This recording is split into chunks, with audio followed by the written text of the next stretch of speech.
Hello. Hello, what's up? Hey, everybody, welcome back.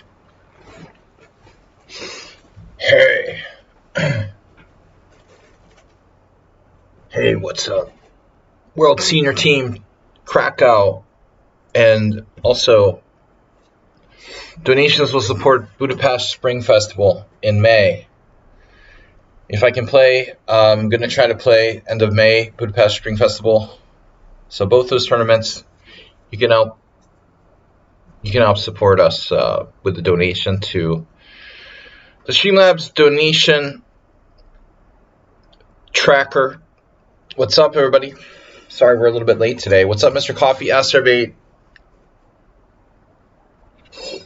RB,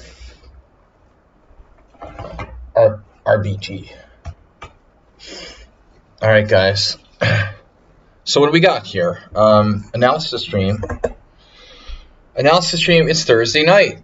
Do you add a filter to your mic? Uh-oh. Did I add a filter to my mic? Something's wrong with the mic. Be more specific.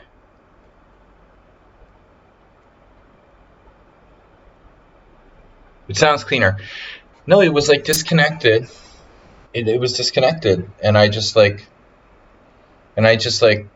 tried to turn it on again, but maybe well,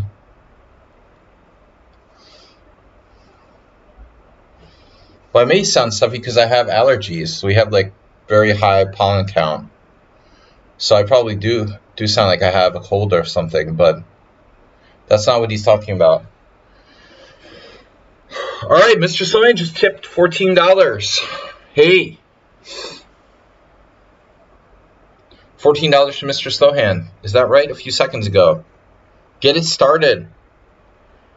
You don't hear background noise. That's what I mean. And no, I understand, Mr. Coffee. Well, I had moved the mic also, so it might be that you're used to hearing the fan.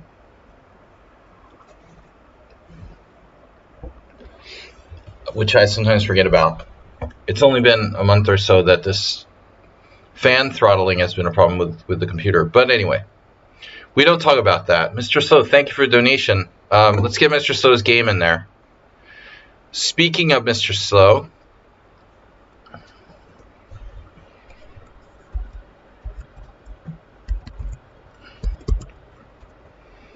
got to put his game in the study.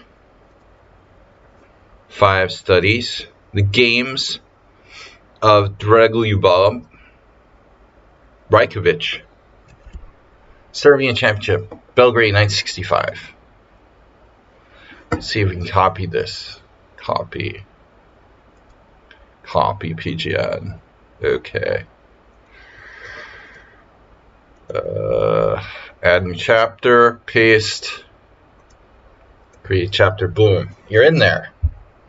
Now, we can get started. We can get started here. Better late than never. Greetings, Nedog. Nedog submitted a game. 666. Man. One of these days, somebody's going to donate 666 in honor of Nedog. Or at least 66.6. That's not too much to ask for. Alright, guys. So this is Mr. Slow's donation game, we'll call it. Long-term rival of Velimirovic from youth to old age, Rajkovic. So, I never met. I don't believe I ever saw this player, Rajkovic. Alright, but anyway, it's a feature. Our feature is the games of Velimirovic.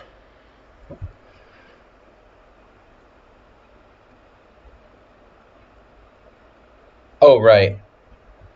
You know what, Mr. Coffee? That's probably not a coincidence. But just saying.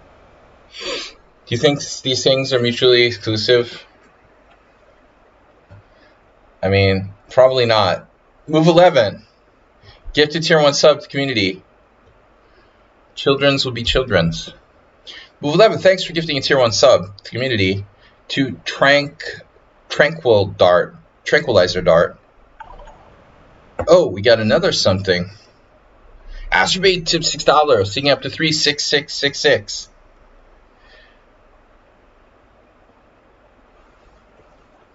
No, he just like tried all kinds of shit to get in the tournament, basically. He would have like cheated his own grandmom to get in. But he's not even one of the favorites. Okay, so e4, e6, d4, d5, knight c3. Bellemare versus white. It's a French winnower. And I think this is like pretty good idea against a player who likes open games, I would think. French defense in general. But you know, I mean, you kind of want to slow down the wild attacking players with the closed game. There's no easy way to play against the French. I mean, French leads to closed positions in more cases than not. So I think that opening is frustrating. Fischer struggled a little bit with the French. Attacking players maybe have a harder time. It's mostly space related. Alright, so in those days the Tarosh wasn't as popular as it is today. We have e5, main line, and then black plays a very rare move here, queen d7. So I don't know, I don't know too much about this. I know it exists. It's actually surprising for me, like how many games are in the database. There's a lot. It's a way of setting up b6, bishop a6. See, the thing is, if you were to play b6 immediately, you can also play for bishop a6. I'm not sure I really understand why the subtleties, what the subtleties are of queen d7. I mean, another point of queen d7, while it might seem like a strange move, is that in some cases your queen could jot down to a4. So, just to illustrate what I'm talking about, the queen coming to a4 positionally can be a very useful motif for black. Another idea of the move is that you have lateral defense, which obviously like Botvinnik used in the main lines, where he did like usually stuff like queen c7, with ideas like queen g4, f5, and you laterally defend g7. I would assume that this is a motif as well. That this can sometimes be useful. If I play queen g4, f5, see? Ta-da! Laterally defending the pawn on g7. Very nice. But it looks like queen g4 has a good score, by the way, against f5. King f8 maybe. Wow, one game. Oh, Petrosian played bishop f8. Now I remember. Right. Okay, so bishop f8. This is one of the ideas. Okay. We use the bishop to defend. And now the queen is arbitrarily out on g4 without really threatening anything. Anyway, guys, it's not an opening survey. I don't know too much about this line. I don't know too much about this line of the winnower. But white just plays a3. Just basically, calling black's bluff. So black takes, and b6. And the main idea is bishop a6, trading off white's good bishop. You think h4? h4 is good against, h4 is a move against everything in the French winnower, I guess, move 11. That's kind of a modern idea, though. I'm thinking that h4 is really become like a trendy idea in all variations of the French winnower. So now after b6, you know, it's a question of how white goes about attacking black. I had a friend who plays this type of position with white, and I saw him do a similar thing as Velimirovich did here with knight h3. So the farmer, Emil the farmer, my old friend. Okay, I mean, with knight h3, you've got knight f4. You keep the queen's diagonal open. You don't block the f-pawn, you don't block the queen. You have the possibility of playing knight f4 or knight g5, depending. It's interesting that there's practically no modern games. There's an Ilya Smirin game from 2019,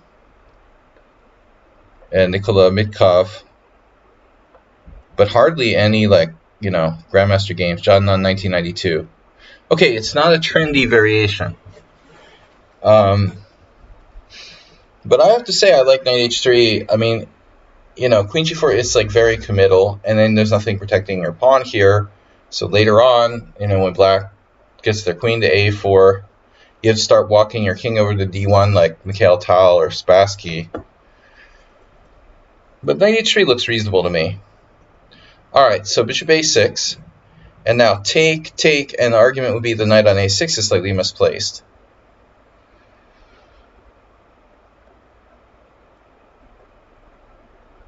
Right? But the problem is it's hard to attack black. Yeah, I mean, this is like Solansi versus, I saw this game in the first Saturday 10 years ago. Solansi versus this guy, Vilmos. What's his name? Anyway, some 2300. But I think attacking players can be frustrated by closed positions. Already two sets of pieces are exchanged off. So you see the main move is knight f4, and that's logical, but also does block this pawn. Let's see what happens here. Queen g4 now, and then f5. Now obviously any pawn move is weakening. I mean, king f8 is plausible, but it would cause. Velimirovich is never afraid to play an endgame. Interesting comment from Mr. Slow. Yeah, I've seen that. You know, we saw that in another game. I think it's a good quality, you know, it's a good quality of a chess player to be able to kind of go with the flow and not try to have to force things all the time.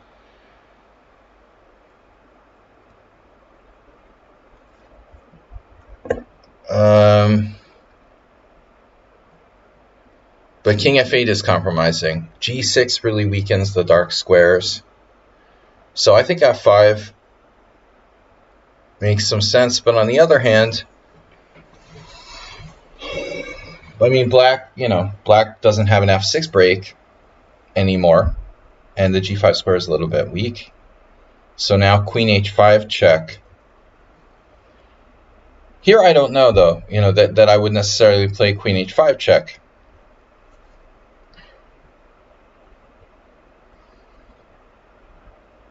You see these games in the Opening Explorer. This is not necessarily the first game where this position ever arose. I mean, I think in general you would want to keep the queens on in a position like this, because black's king is somewhat exposed, not overly so, but somewhat.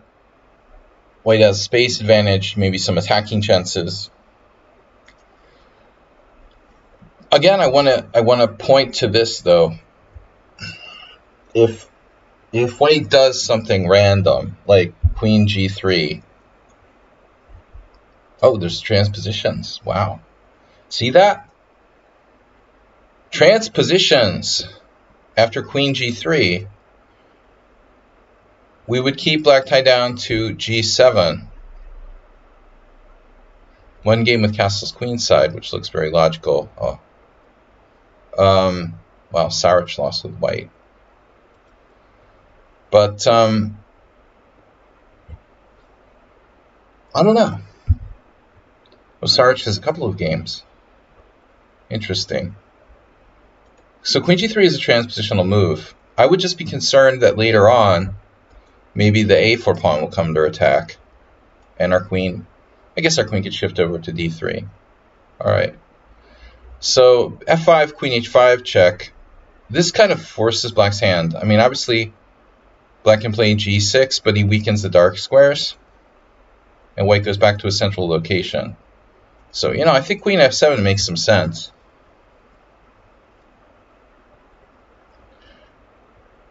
But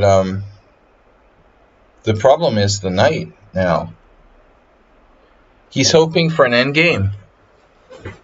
Black would be content with an endgame with the two knights against active bad bishop.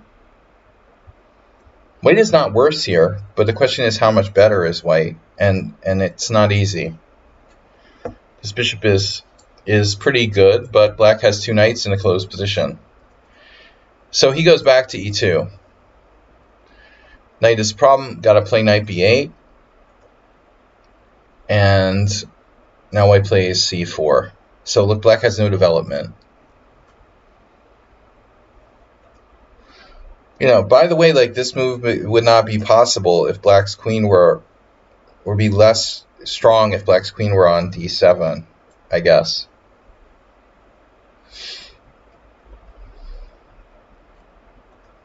Still possible, but less powerful. So c4 opening the game, undoubling his doubled pawns. If black takes, white's really starting to cave in the black position. After this, this, and this. I think that's self-evident. So c4. And that's, I guess, ultimately why g6 might be a better way to meet the check. I think the point is, like, after this, okay, the damage is done. But black's queen is still in a better position. f7 is a really bad position for the queen. It's blocked by its own pawns there. And here you have the diagonal. You have support, possibly defending the knight in some lines. You're defending d5. You're pressuring here. I think this is a serious error to play queen f7. The queen may be quite misplaced there. He goes back. Well, he could certainly trade queens, but he still loses some of his advantage. So c4 and now c6. Now we can take and play c4 again.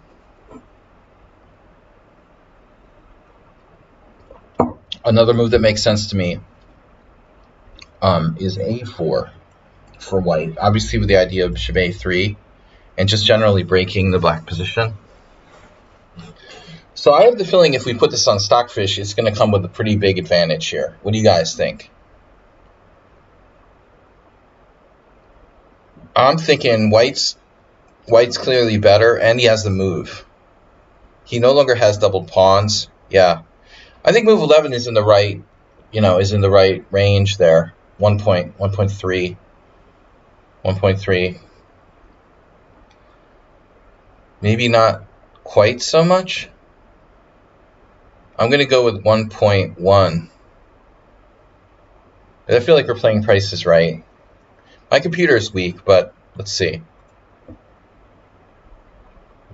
Lulevin cheated. He cheated, dude. You cheated, didn't you? Somebody cheated. Sun Prison definitely cheated. R. Brenton gifted tier 1 sub to 5 players. R. Brenton gifting 5 tier 1 subs community. Omaro, Dome Star, King Marcher, Christine B, or Christine HB, and Lionel Chessy. So, okay, you guys cheated. I said 1.1.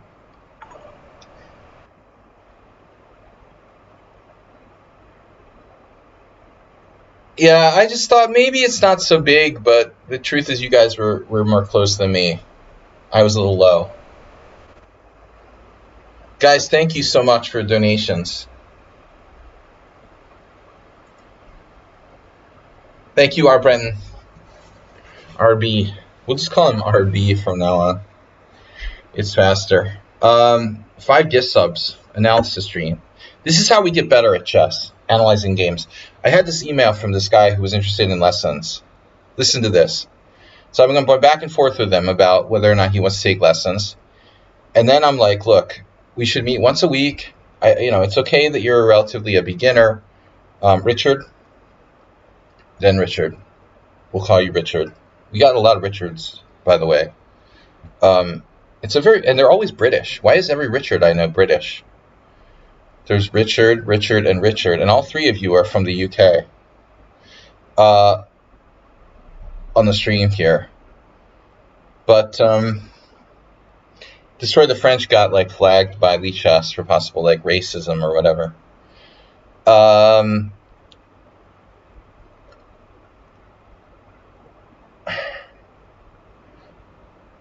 What do I want to say?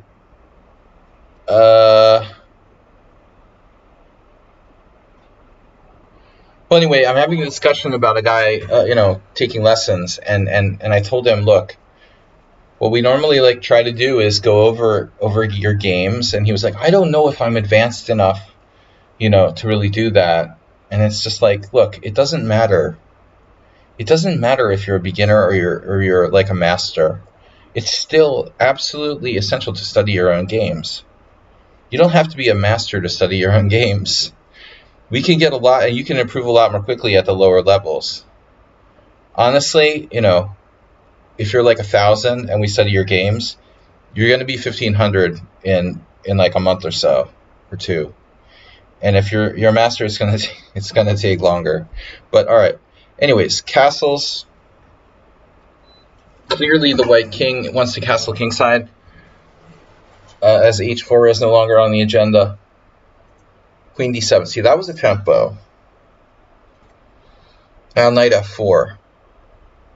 And I mean, obviously, here we have check, and there's a cute tactic. Queen f7, knight takes e6. That's one I've never actually seen. Here, check, here, and then you can't trap the knight because he gets out. I mean, various ways to get out, but, But I think that it's, Rajkovic didn't want to weaken his position with g6. We end up losing time. Knight f4. Now,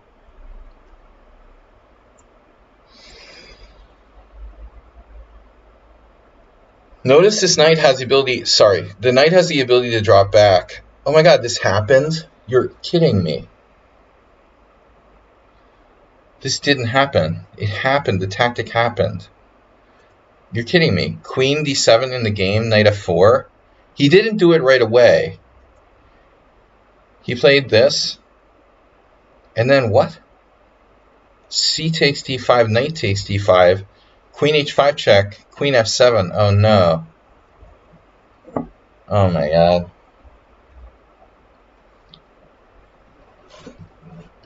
Lou Barlow's. Oh no. Lou Barlow, would you believe that Nedog is friends with the actual Lou Barlow? But we thought he was, maybe he is the actual Lou Barlow. Nedog, do you ever stop to think about that? What if he's not? But Nedog really is friends with the actual Lou Barlow. He is telling the truth. He seems like a really nice guy, by the way. All right, and I know Nedog in real life, and I'm certain he's telling the truth. He actually knows Lou Barlow. All right, so Queen h5 check. But who would believe that Lou Barlow has a fan on Twitch? Now, Lou Barlow's has been on our stream before, but it's been a while. All right, so Queen h5 check, Queen f7. Yeah, this tactic actually happened. It's unbelievable. Knight takes e6. I mean, I can't imagine that Rajkovic would miss this. This is It seems like cool for a lower level player, but this is not something a grandmaster would miss. So he doesn't miss it. He saw it. It's just that he has g6. And Velimirovich did it anyway. Who's Dusan Ragovic? Is he from Serbia? What do you think? I guess he's deceased, but he was a well-known Serbian grandmaster. I hope he's deceased. If he's not deceased, I feel kind of bad for saying he's deceased. I assumed he was deceased, but I could be proven wrong. No, he was a journeyman grandmaster from Serbia. Well, Yugoslavia. Dusan. Well, in Hungarian it's Dusan. But I don't know how it's pronounced in Serbian. Because, in Hungarian the esh is always an esh. But I'm more careful with, yeah, it's weird. I'm careful about the Serbian names because I don't know. Like, they don't necessarily say stuff like Hungarians with a sh sound.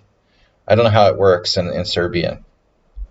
All right, anyway, the point is, everyone saw this combination, but Velimirovich intended to sack a piece, so this is crazy. No, I just live in Hungary. I have Hungarian descendants, like ascendants is more like it. My kids are Hungarian. They're half Hungarian. I have Hungarian ascendancy.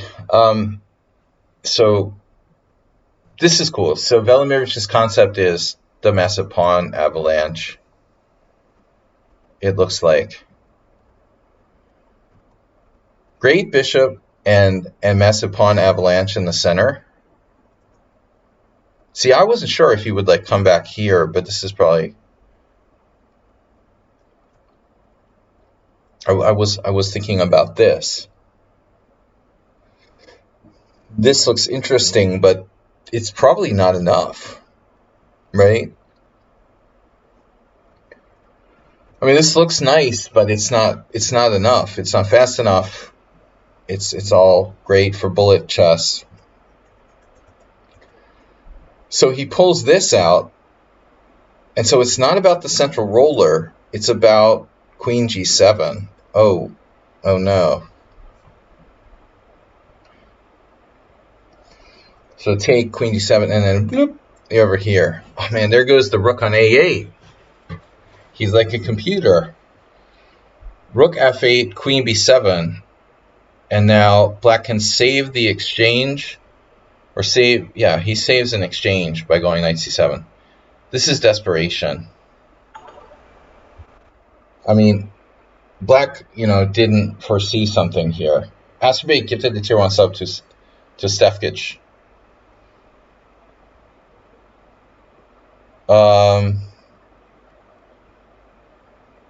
Wow. Knight C7, Queen C7, and then Rook F7. Yeah, I love bake sale. So Rook F7, Queen D6, and then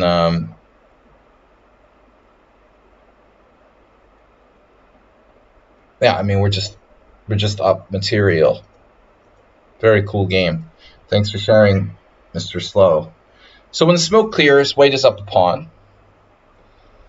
It's a very powerful pawn, and it's a passed pawn.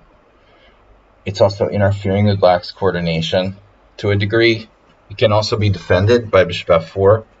And black has like kind of fatalistic weaknesses on the dark squares. So he's going to bother that bishop on f4. c5.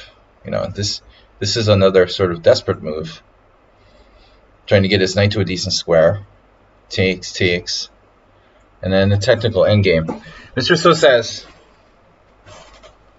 Well, Mr. Slow says...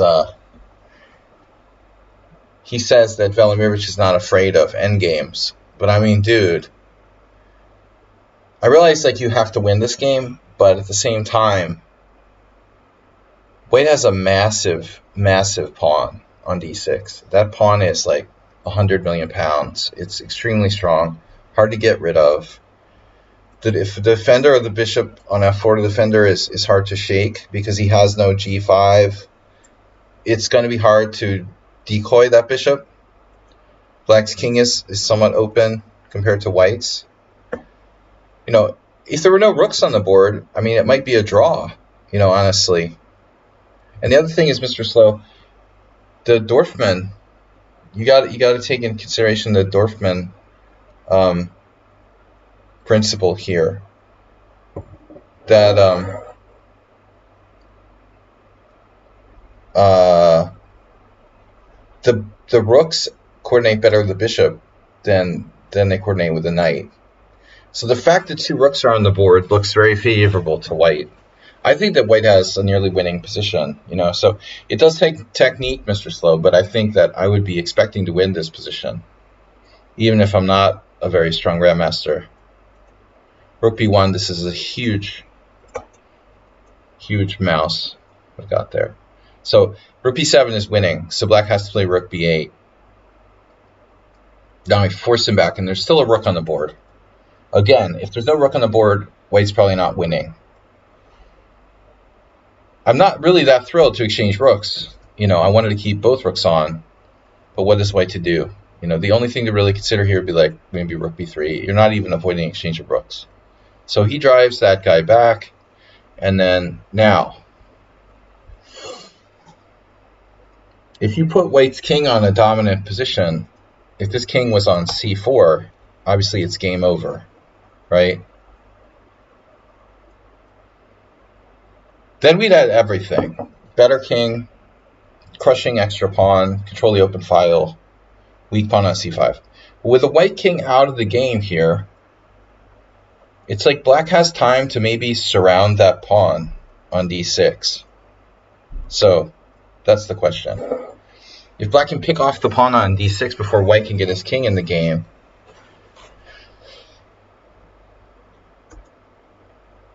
so this is a neat idea. Hey, guess what? You have another weakness. And black didn't want to put his knight on a6. I have bad news. Guess what? Another surprise. He wanted to put his knight on a more active square. And from c6, it has a lot of availabilities like d4, b5, d8, b7, hit the pawn on d6. This is not where black wanted to put his knight. Why not rook e7 check? Okay, rook e7 check is a neat idea, dude. That should be considered. So rook e7, pawn e7. But our pawn is not going anywhere. And now, black can move the knight. So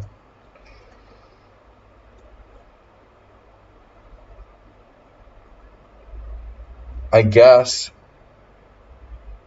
it's just a day late and $1 short. It looks like black's barely hanging on. You know, bishop d6 is a nice idea. You know, but it may not be enough. So we have just enough time to play that. I don't know, man. I don't have the engine on, but I assume black has chances to hang on here. And that's the other rule about rooks and bishops and rooks and knights. So he could play rook e7, but he's gambling there that black might just barely hang on. The winning chances for white are much higher with the rooks on. This forces the knight in a bad position. Now white plays c4, he locks the pawn. His pawn on a white square, enemy pawn on a dark square. Black is paralyzed. Really paralyzed. I mean, this is as paralyzed as you can get. Now, what are you going to do, dude? Rook g7? Okay, as king c6, actually. This is a good move. Now you're talking. Rook e7, rook e7, rook e7, pawn e7, king d7. It looks like black's just barely hanging on again. So he squeezes black further with h4, rook d7, rook e8, king b7. Look at those pieces. It's over, man. Bobby Fischer loved a good. By the way, Velimirovich was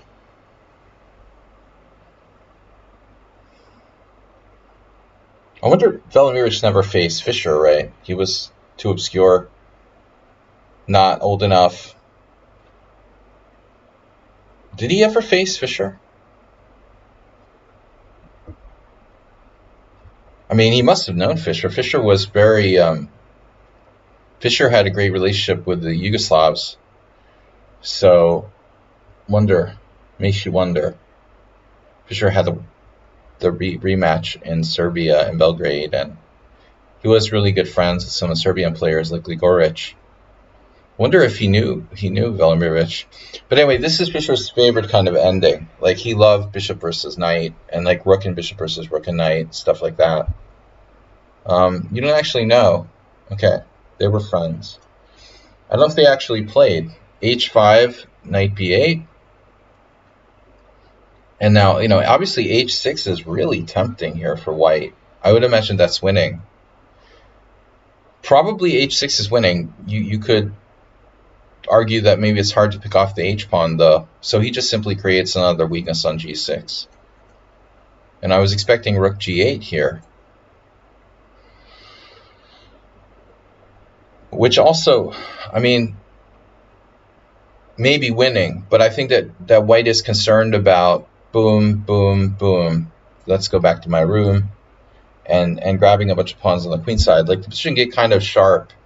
If you play rook g8, it's a race. Like, I go there, get there, take the pawn, my pawn starts going. White gets kingside pawns going.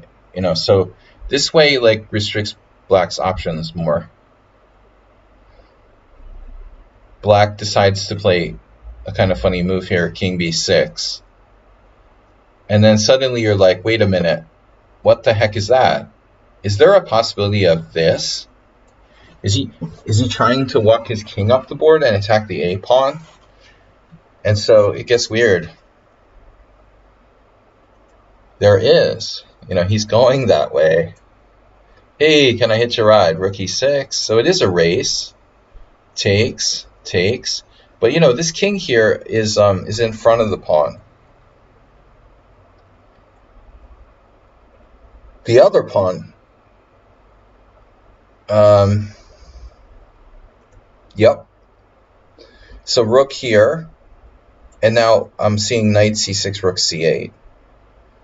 And if we pick off the c5 pawn, it's over. And so Rajkovic doesn't go for that.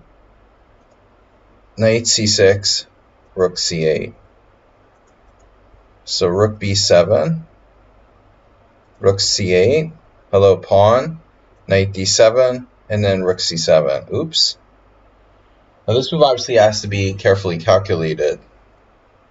Take, and now we are in knight versus bishop land, only move.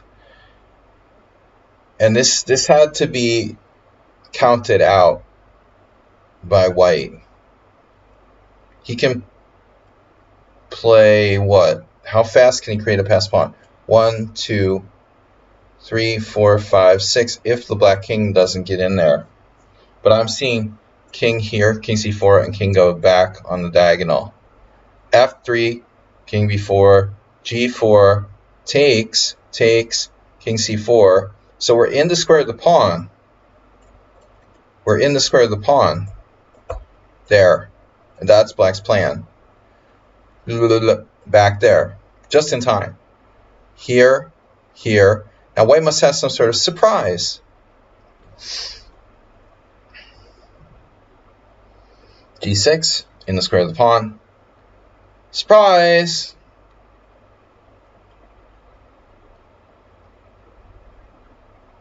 So it's very aesthetic.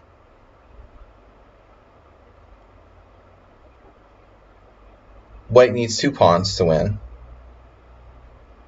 Knight can be sacrificed for 1 pawn.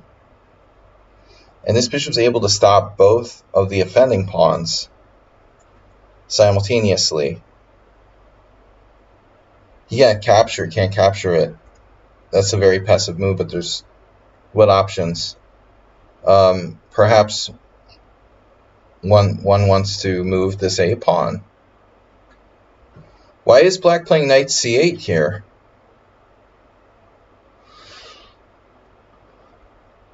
Maybe it doesn't matter.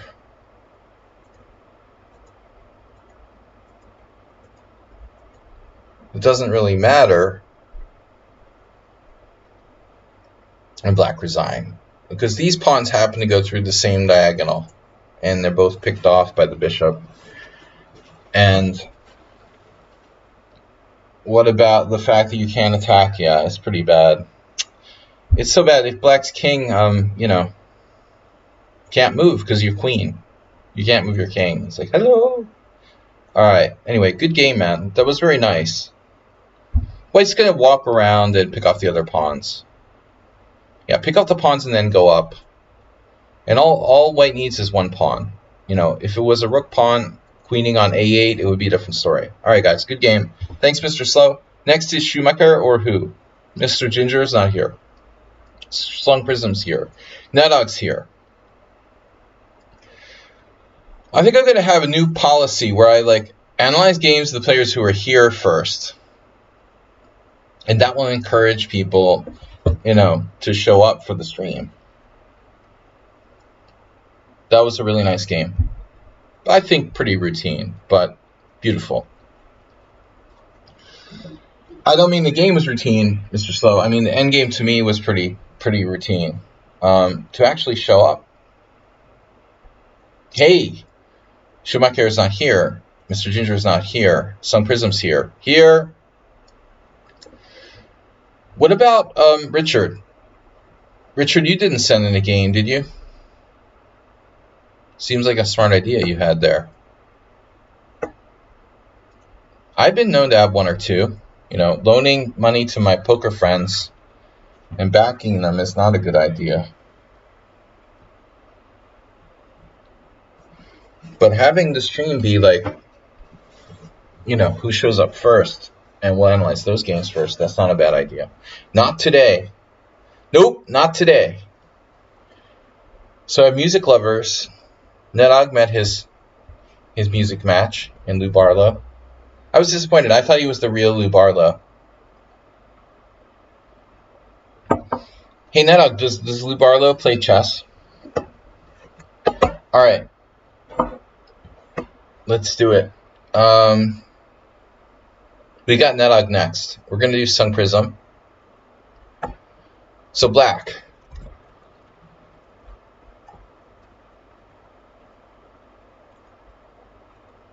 B3. Uh-oh. He does not play chess. He spends all his time on music. Yeah, I guess, dude.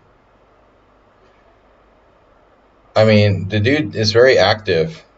I don't know how he would have time for anything else. I know he has time for, like, a family. Alright, G5. Oh, no. This looks familiar. Acerbate?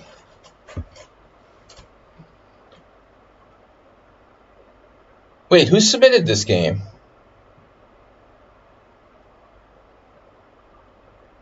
Who submitted this game? Was this from Snedsteg or was it from you, Sun Prism?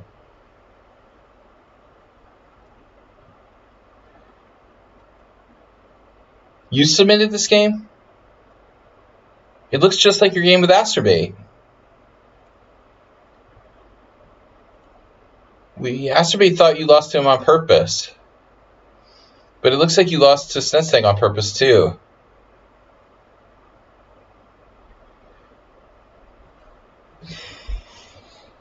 Alright, B3, G5.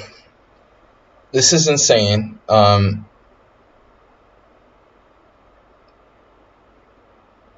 Actually, yeah, I mean, dude. Sun Prism had a game against Acerbate where Acerbate played knight f3. And then Sun Prism did like d5. And then Acerbate played b3.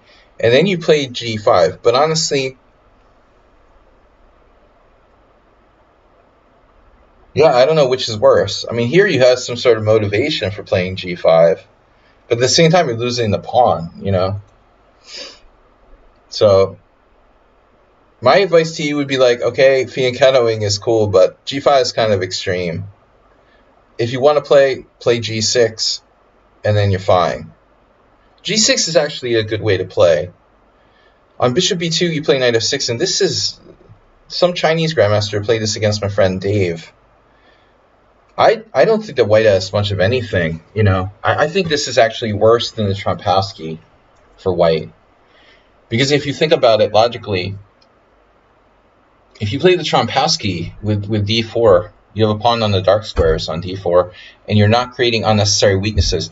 What is the justification for playing like b3 here? And you have pawns on white squares, and you're trading off your dark square bishop.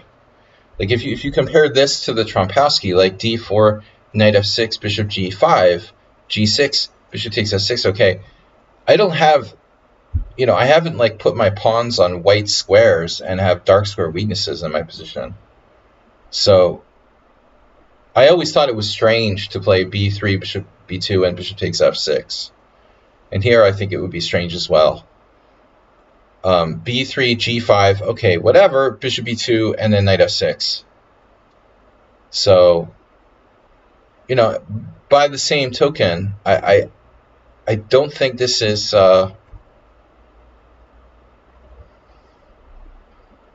is this more logical in some way because black has played g5 instead of g6? I don't know if there's any connection, really, ultimately. Maybe black's kingside is more weakened. Maybe the white squares in black's position are more weakened, but he has a light square bishop. I don't know.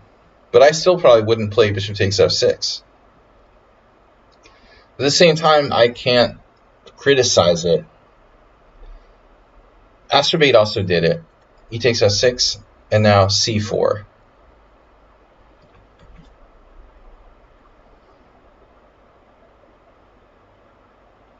So that's weird, right?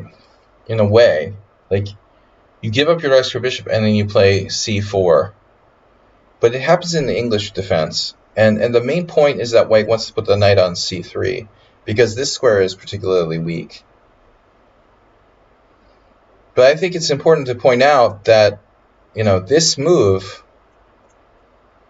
is most effective when black has played like c5. So if you had something like this, now d5 can't be attacked by a pawn. This is deep, guys. d5 is more of like a primordial weakness, because we literally have no pawn that can attack it, ever, unless there's some freaky capture that happens. So I don't think this move is quite as justified without black having played like c5. At the same time, like, it also does make some sense, because you want to bring your knight behind your pawn and not obstruct it. But it looks to me like white does have a certain amount of dark square weaknesses that might be, problematic later on. So you play d5. Well, the fact that you can play this move at all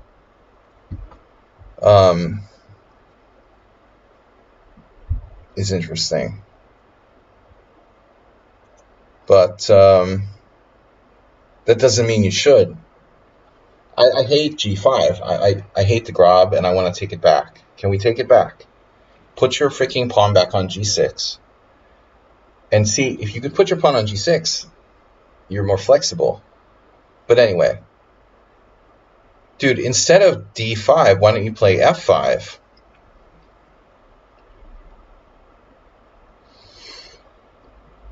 What I want to do is, like, turn your position into a kind of Leningrad Dutch.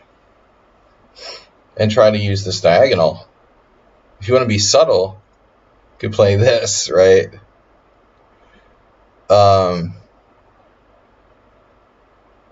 Another move that's reasonable for black, I think, is d6. But my plan is to play f5, bishop g7, knight d7, maybe knight f6. You get to a smooth position where you don't have any very blatant weaknesses. c6 can guard the d5 square. So d5 isn't a primordial weakness. This is another possibility. All right. So you did it. You did f5. All right. This is creative. So I assumed your point was take with the queen, but you went and you played f5. This is okay. I like f5, and you temporarily sacrificed the pawn. But at least you fundamentally came around to the right idea. although you are sacrificing a pawn to do it, which wasn't really necessary. F5, knight c3, bishop g7. I would prefer to have a pawn. If you give me two choices, all right. So, Sun Prism. Choice one is like you have a d pawn, and choice two is you don't. I would prefer to have a d pawn right now, personally. If I have two options, I'd rather have a d pawn on d7. But that's just me. I'm very materialistic. If you have the d pawn on d7, you could even like put it on d6.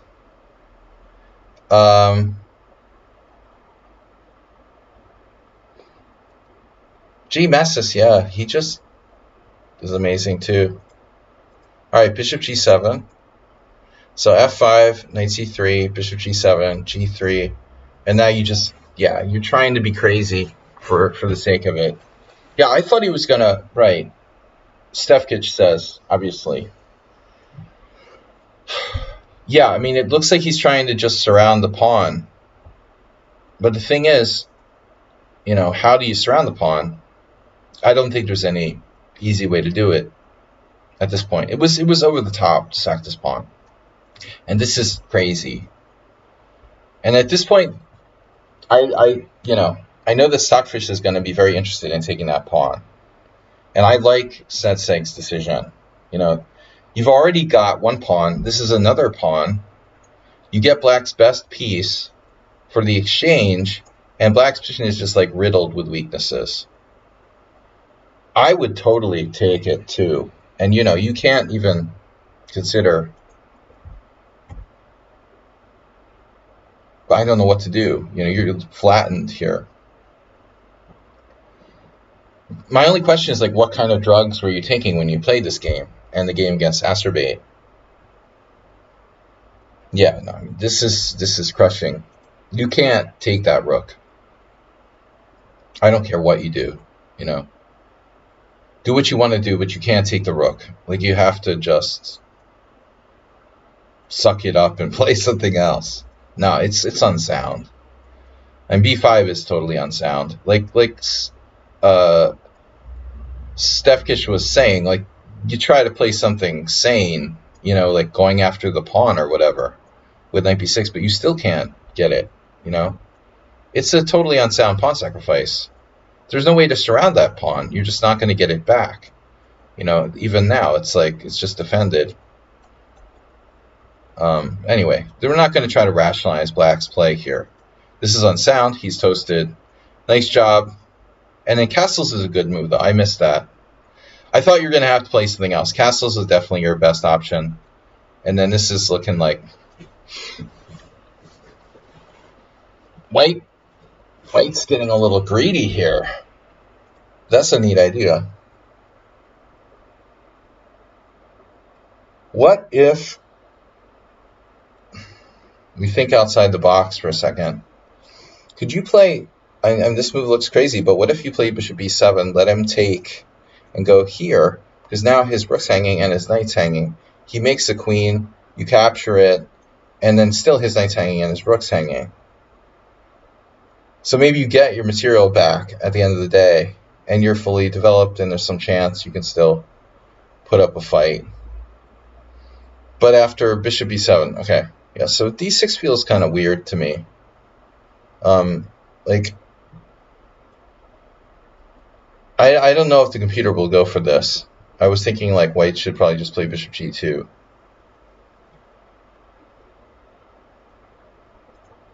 This seems greedy.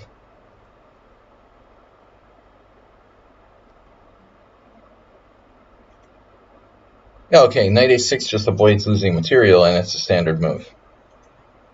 And it's probably reasonable. But I think you're going to need more than like routine moves to save this, because you're down too much. Another greedy move by White.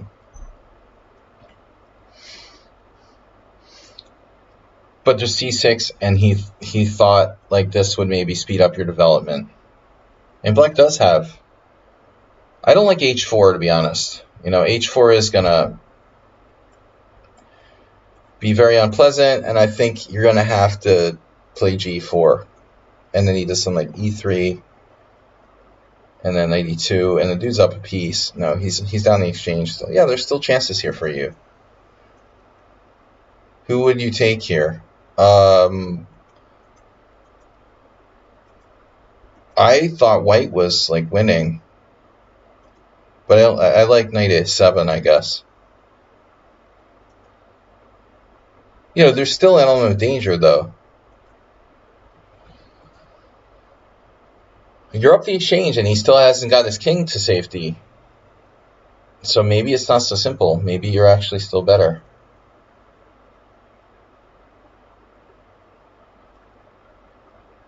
It's a trick question. It's possible his knight is trapped, right? Rook takes b7, knight c6. It's a trick question. So if you play like a human move here, you're winning or something, like queen d6. I mean, you're up the exchange for 3 pawns, but the guy's king is still in the center, and he has completed his development. Black is slightly better after queen d6. But I mean, I think he was greedy, as I said. You know, like rook b8, the d6 thing was too much. Sacking the exchange was one thing. I think he should just chill out, you know, and play bishop g2, and he has a good game. Instead, he gets greedy and starts doing this fancy stuff with d6. And now suddenly, yeah, you're back in the game. But I see what happened. I see what you did there. It's not just blundering your queen. You blundered your queen and you hung mate in one at the same time. And not too many people have the skill to do that. Queen d5 forked pieces. Not just that, right? It's also mate. So that's an extra big blunder. That's the biggest blunder ever. Maybe bishop takes b7 was not good. Well, I think white's already screwed up. I think white already lost the thread here. For me, you know, the defining moment was really like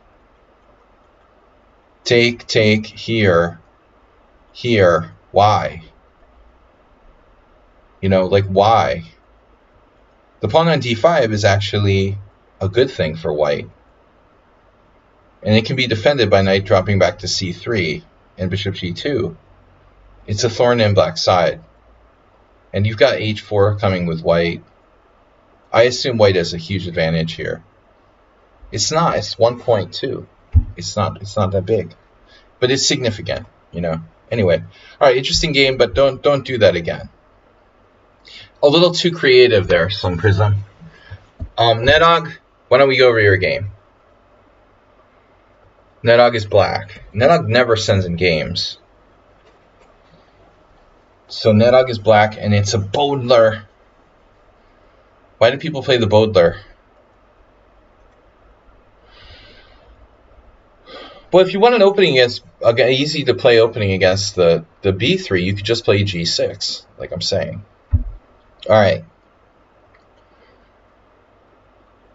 So I like e6, Nedog, specifically against the Bodler. We're going to really emphasize killing that bishop on c4. That's an acid test. Meanwhile, there's nothing wrong with knight to c6. White plays knight to c3. It's a closed Sicilian in reverse. Now you played e6, which is best. Okay, knight f3. And now, I like a6 here. If you play a6, you can take advantage of that bishop on c4. And you've got the Noah's Ark trap type of stuff.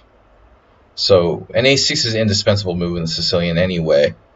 So you should definitely avail yourself of this possibility to be able to play b5 with tempo. Most people will play a4, you know, and it's... I sent Astrobate a game just like that. I played the exact same structure with black. Here's what I recommend, okay? Put your queen on c7. Focus on the dark square diagonal. And then we're going to do something like this. Queen c7, castles, knight f6, usually d3, then bishop d6. And if say rook e1, you have to watch for this type of like knight sack, but even that may not work a lot of times. So let's say white tried that knight d5 thing. Let's say we did h6, knight d5. Would this even work for white? Like here. You're just up a piece, you know. And I found this is the most effective setup against the Bodler. Then you complete your position by playing b6 and bishop b7. And then as soon as he tries to like push through with e5, you're going here. Gita B, how are you? Knight takes e5, bishop takes e5. So here it might work. Let's see. Well, and then again, like you might pick off a pawn with check, king h1. But I mean, this can get dangerous. For example, king d8 and mate. You might want to be careful.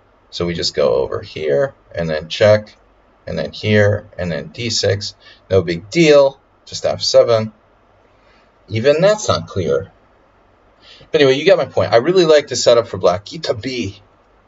Thanks for joining.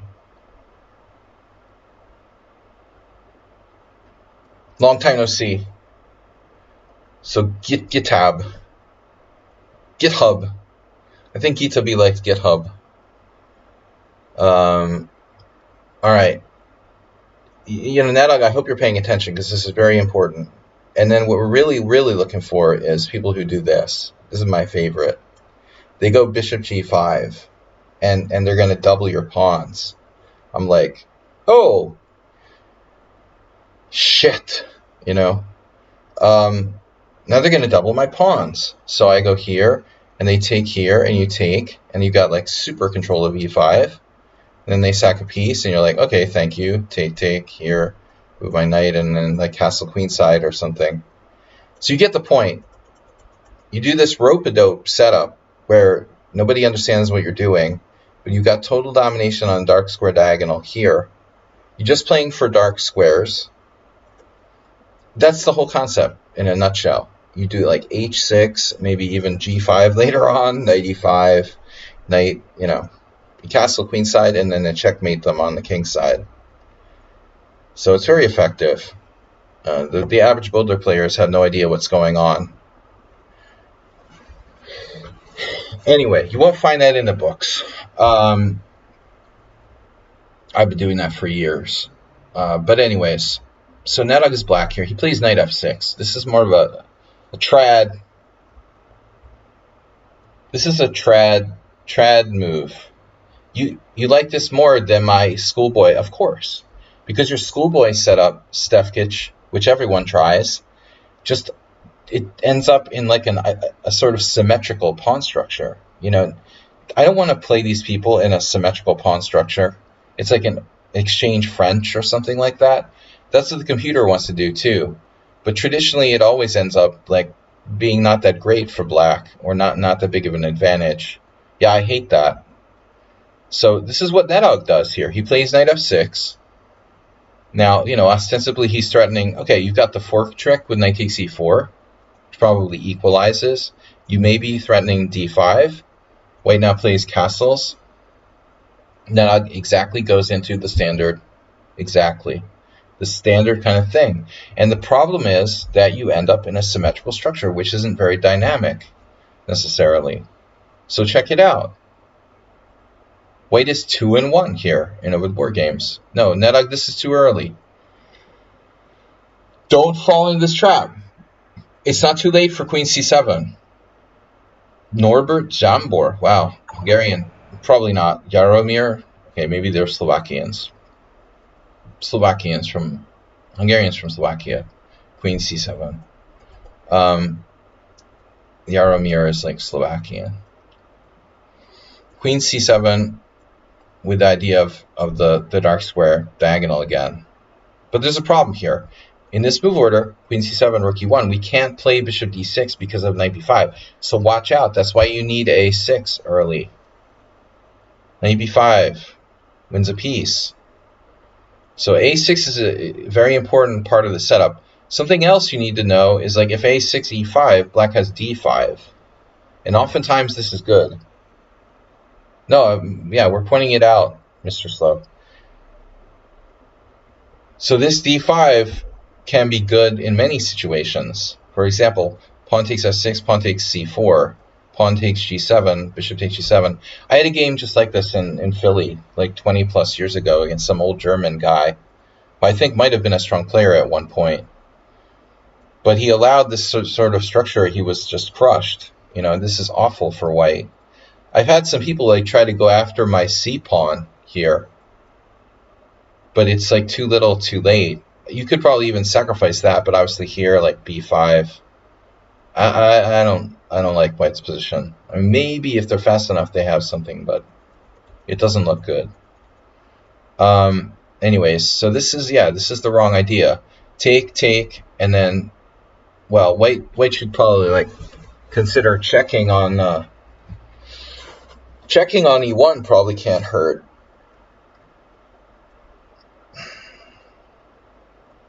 Yeah, it's hard to believe that a player who is supposed to be rated like 2380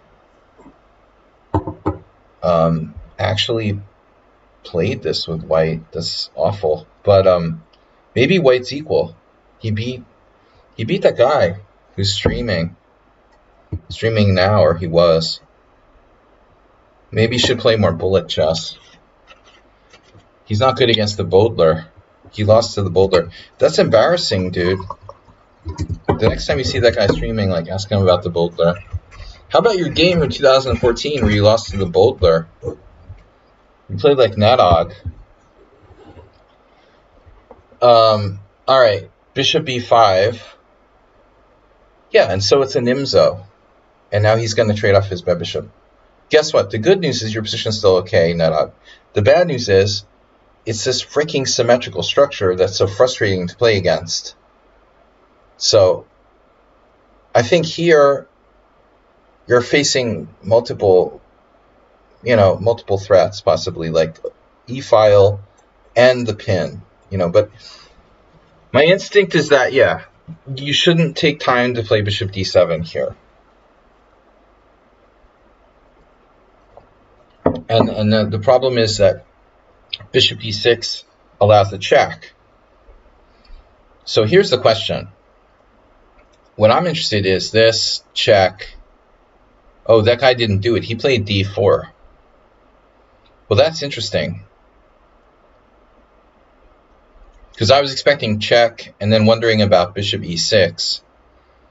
Then if knight g5, we castle and sack a pawn like Acerbate. Remember, what iconic chess player would sacrifice pawns like this? Yes. Stefkic, exactly. What iconic chess player that we did like a Wednesday stream about would sacrifice such pawns? I think this is very very reasonable. But this looks a bit slow, bishop d7. Still, it's solid. But the bottom line is, Nadog, you didn't get an advantage. It's not even clear you equalized. So now he does d4. He should play d4. Like Bersamina did. The other thing is, I don't think you should be too worried about these doubled pawns. I mean, I get it. It's possible your lead pawn on c5 becomes liability. He can surround it like a Nimzo. But I still think the structure is pretty strong. So I would give my, Black lost this game.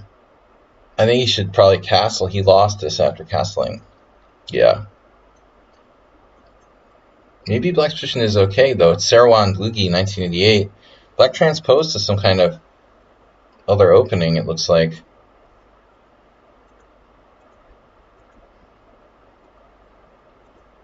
what happens if white plays like bishop g5 here? Bishop e6. It looks like a Marshall defense or whatever.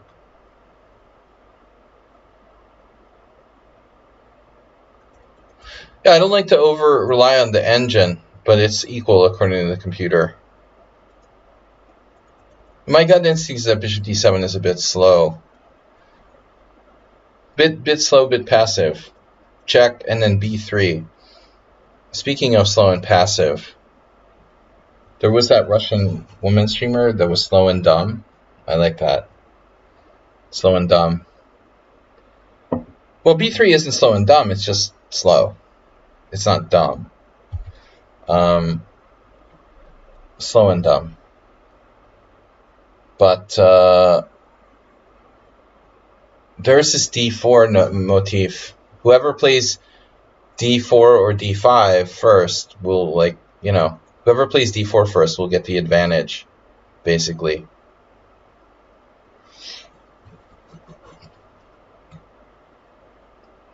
I don't really get b3 here. I get b3. I would get b3 like here.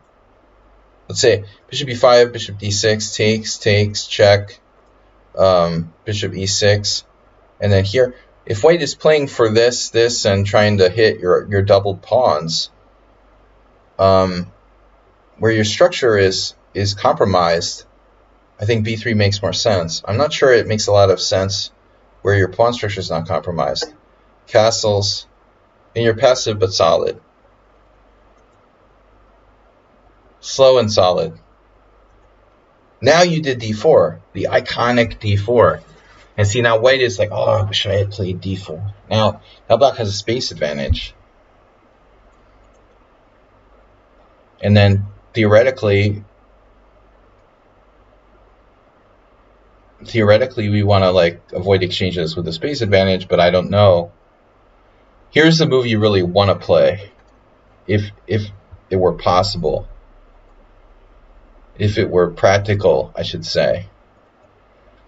Maybe avoiding exchanges is too much to ask for here for black.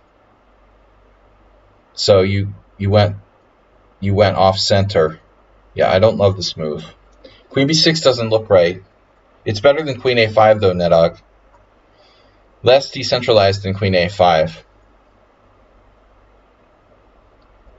I'm just like gobbling the wine. I'm a wine goblin.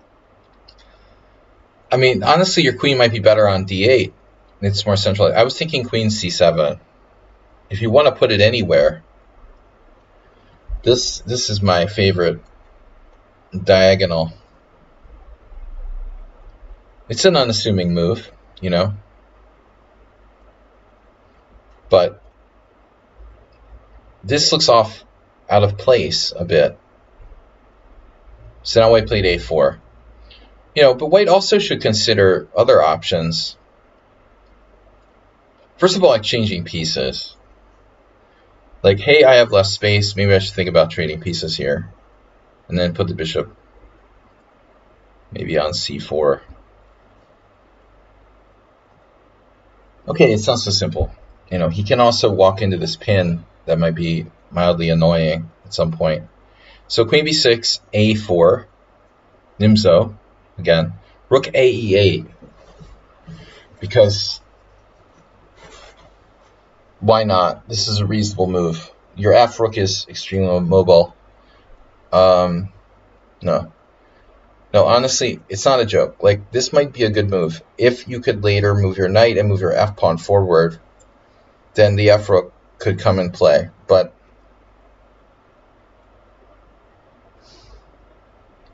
okay, it's a move. It's fine. And now c3. White's play is like me playing a random game. Now, here's another reason maybe to not do rook f ae8. Now in hypersleep, no, in retrospect, maybe our rooks belong in the center. I mean, this is not exciting though. Standard move rook e8. This is the standard robot move, right? Oh boy, this is exciting, the symmetrical structure. I just want to emphasize how exciting symmetrical structures are, and that's why we don't want to play this way against the Bodler. Right? All right, now we've established that, because I hate playing the exchange French with either color, unless it involves an IQP. Phonetically spelling the Bodler. Bottler. Coca-Cola Bottler Company. Maybe your other rook would have been nice on d8 now that I think about it. All right. How about bishop g4? Pinning and winning. See, like, bishop g4 is not so effective because he can play this and then the annoying knight g3. And it's hasta la vista, pin. Anyway, it's just a frustrating line. Okay, c3. And now you took, he took, and then you played a6. And now this pawn is a little soft on b3 here. And if he goes to c4, he might get hit by knight a5. But he might get hit by a bus on the way to school tomorrow as well. Now, knight a5 is a serious threat. And don't tell me, he played bishop c4. So what if he does bishop somewhere else? Like, one of the other legal squares. This is really weak.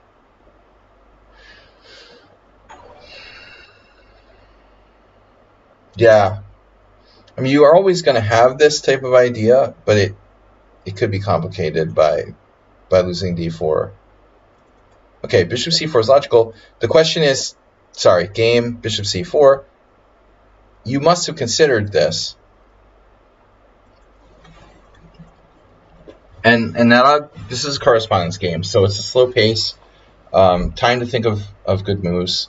You probably rejected knight a5 because of bishop d5, I would assume.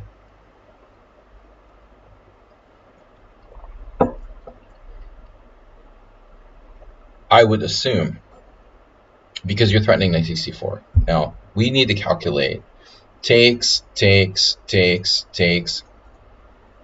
Just assure me that the queen is not trapped. Someone.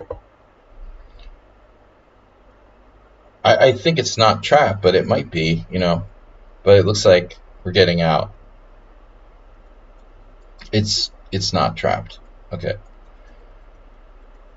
So knight a5 is a serious move, but white does have this. Or possibly even the very ugly d3 that looks terrible, but all right. Anyway, I guess you rejected it because of bishop d5, and your knight ends up out on the side. Bjock, welcome back. We will get to your game eventually. I want to say this is another reason why maybe the rooks should be here and here. I mean, it's not to be underestimated how much a factor that perspective open file plays here. All right, I'm timing it out, dude. I'm timing him out. I'm not going to time you out because you just subscribed, but don't start with me. You sent it last week. I know when you sent it. All right, don't start with me. Why you sound weird? We're just ignoring him. I'm going to ignore him for subscribing.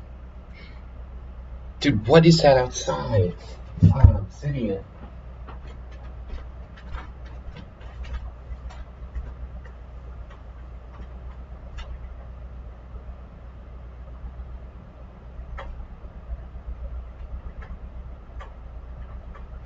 There's another motorcycle. I thought it was this guy that was working across the street today. All right. It's another motorcycle. I hate motorcycles. All right. Bishop c4, bishop f5.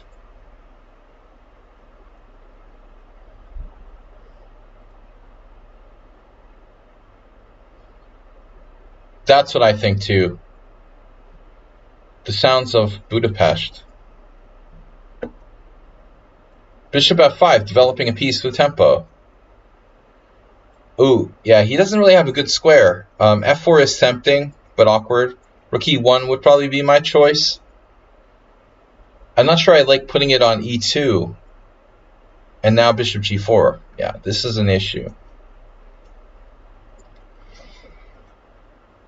Now he's back to e4. Hello. How do you like rook a8 now? Oh, his rook is screwed.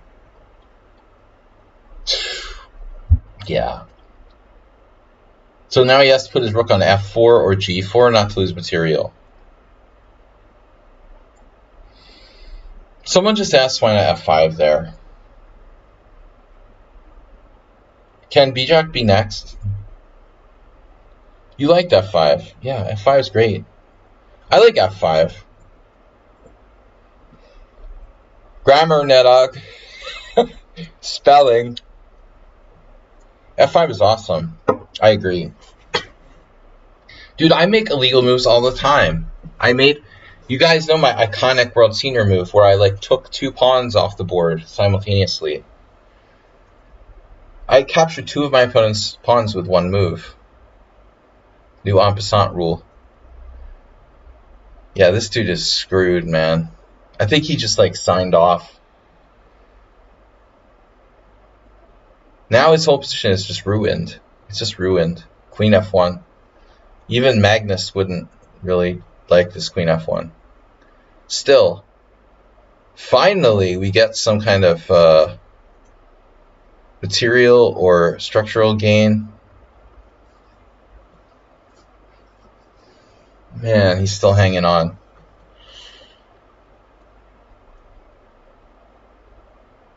This is frustrating. If you take,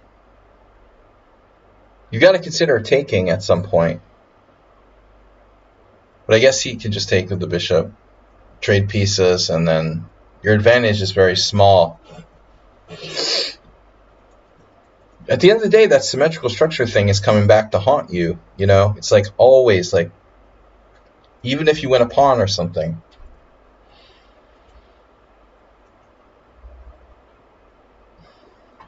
Jesus Christ, the magic rook. So what happens if rook takes c5? Do I want to know why he didn't play rook takes c5?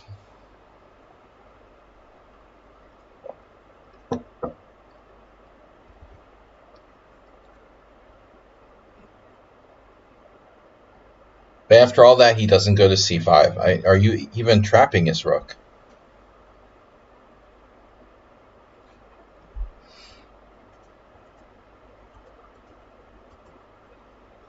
Yeah, I don't know, man. I don't know about queen c7. I like your queen pinning that there. He might have an exchange sack with rook takes f4. I was expecting you to play for something like this, but it's nothing special because he just takes the freaking back with the queen at the end of the day. And it's equal. Weird. His pawns just don't move, man. So I don't get it why you didn't take the pawn. I don't see anything there for you. Nothing clear. You should take here probably and smash his pawn structure, but it's not evident to me. It's not really evident to me if you have enough compensation.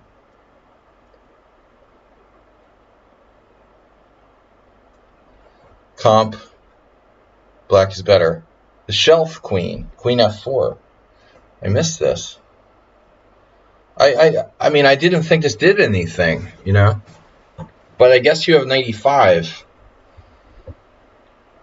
Yeah, I have a word for that. That's the shelf.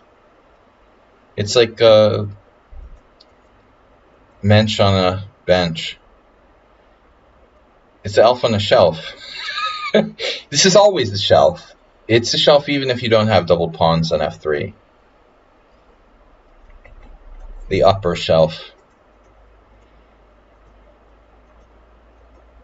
So game, you found the shelf, dude? Are you sure you weren't using an engine? Do you even know about shelf? Nedok wasn't even watching my stream back when I started inventing that term. Queen f4. He wasn't even here. How do you know about that? Queen g2. So now you have a structural advantage. How did a fruit fly just like appear in my room? It wasn't here the whole stream. Where did it come from? It was like sleeping under the bed. Queen g2, he's got g file. Anytime you have a double pawn, you have a half open file the opponent doesn't have, don't forget. So every double pawn has a kind of built-in advantage. I never told you I was streaming. I'm world famous and you should have known. What kind of excuse is that? Alright. So, knight e5.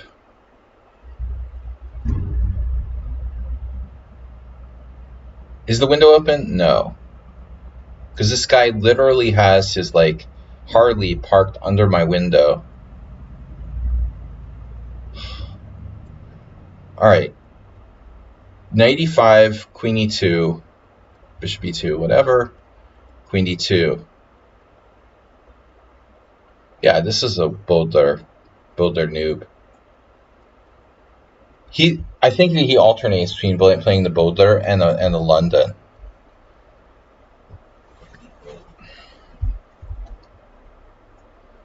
Yeah, no, this is over. Is he just losing a piece? Looks like he's just losing a piece.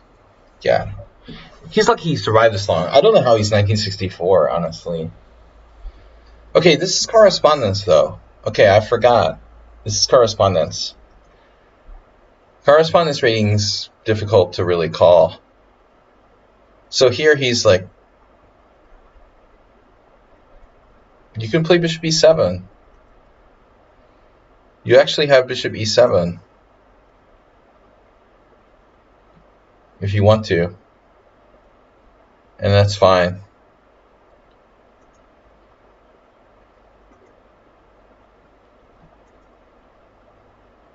Oh no. Oh no, queen e1 check, and you didn't play it.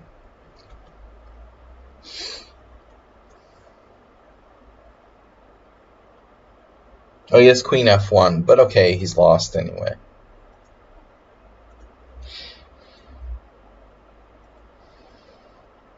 Yeah, this guy is just, he's like an 1100.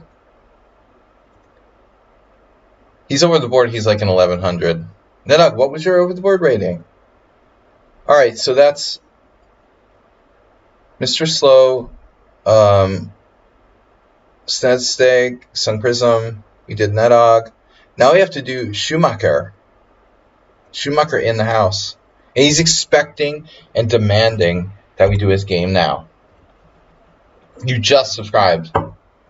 See, that's why I couldn't add your game. Sorry, Schumacher. I couldn't add your game so you were officially a subscriber again. He said he submitted it last week, but his subscription lapsed. Alright. The freaking fruit fly drives me nuts, man. One fruit fly can make you completely insane.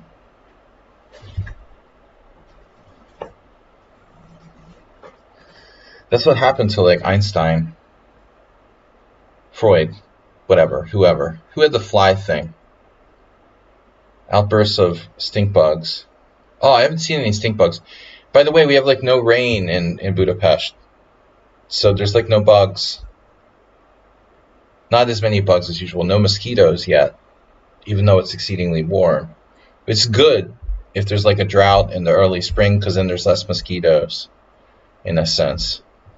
I haven't seen any stink bugs. Jeff Goldblum.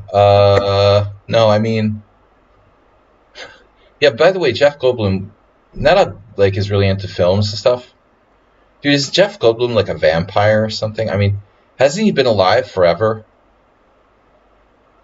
Jeff Goldblum, he's like still acting, and he should be like 115. He was in episodes of The Twilight Zone and shit. in like the 60s. And he would never get older. For like 30 years, he didn't age.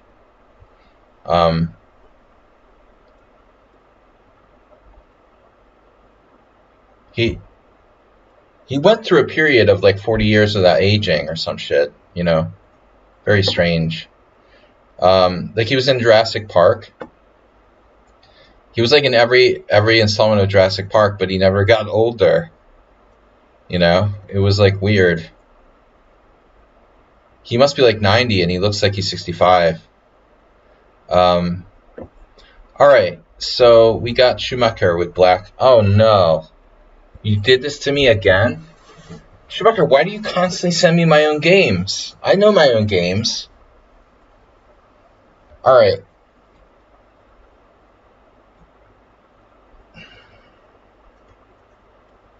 So we're playing Schumacher's side.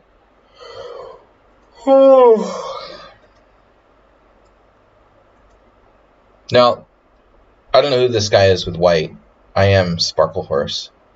Some idiot. Bishop e4 check.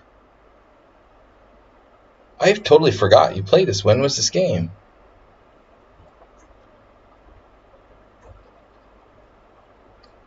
I hope I have the right game. When was this game? This was something you did recently.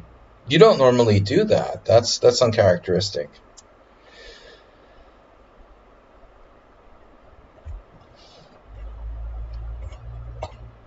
Kronenbourg. That's like a French beer or something.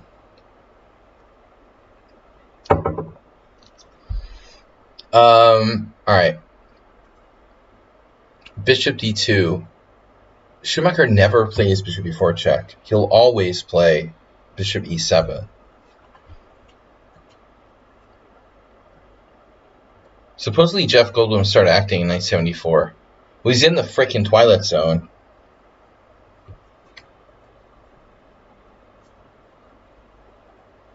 Maybe I'm wrong. Wow. Maybe it wasn't a Twilight Zone. Maybe it was a Columbo. Oh. Alright. I guess I misremembered. And it wasn't Twilight Zone. It wasn't Twilight Zone. It was a Columbo I'm thinking of. Sorry. They're not even close. I don't know how I got Columbo like confused with Twilight Zone. No, I don't think there's a Twilight Zone. I think it was Columbo.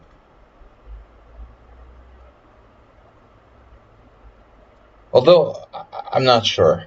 Nedog will let us know.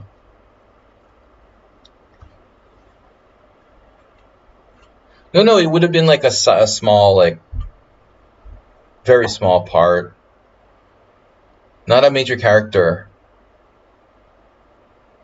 Alright, bishop e7.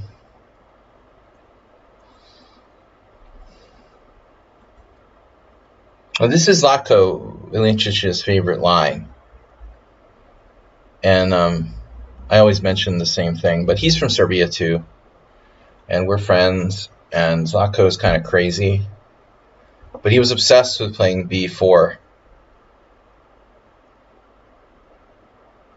And the funny thing was, I saw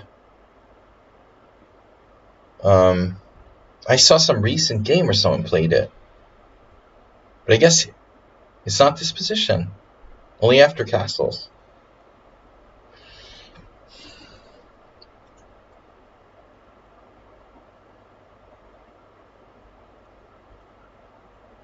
See, this position confuses me. How does black decide whether to play b6 or knight on bd7? The b6 is better, right? I never liked knight on bd7.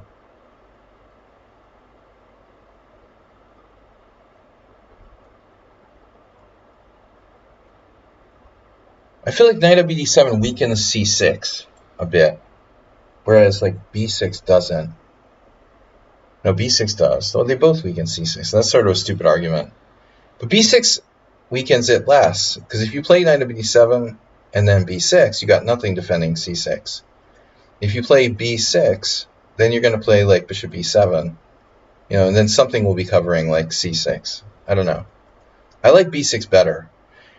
It also, after castles, it also incorporates like different possibilities. We can play a5, we can play bishop a6, we can play bishop b7. I think it's better to keep the knight back, you know, to guard the c6 square, just in case, you know, something goes wrong. I like that better. Let's see what the statistics say. It's almost identical. Oh, sorry about that. Oh, sorry. Did that hurt? Excuse me. Oh, didn't mean to pop your eye. Jesus, the thing was driving me crazy. Oh. Did I blast you guys? Sorry about that. He might have been in Colombo. Yeah, he was in Colombo. 94 Stonewall, please. Uber driver. Oh my god. I did something like that against Boris.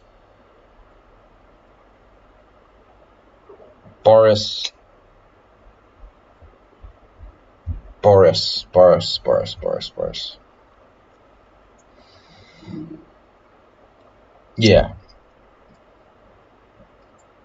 94 is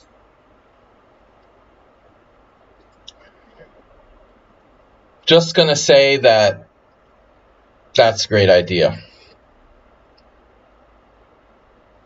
All right. Poor Uber driver's back. Yeah. OJ died. Wow, spoiler. Spoiler alert. You spoiler much there, Uber driver.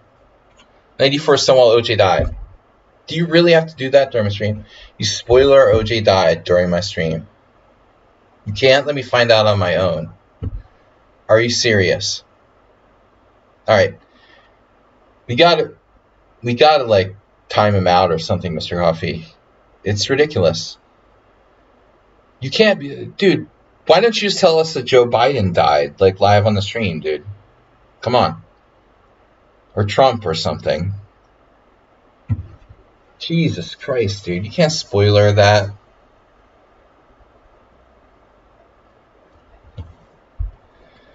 He just straight up told us that OJ died on the stream. What am I going to do with him?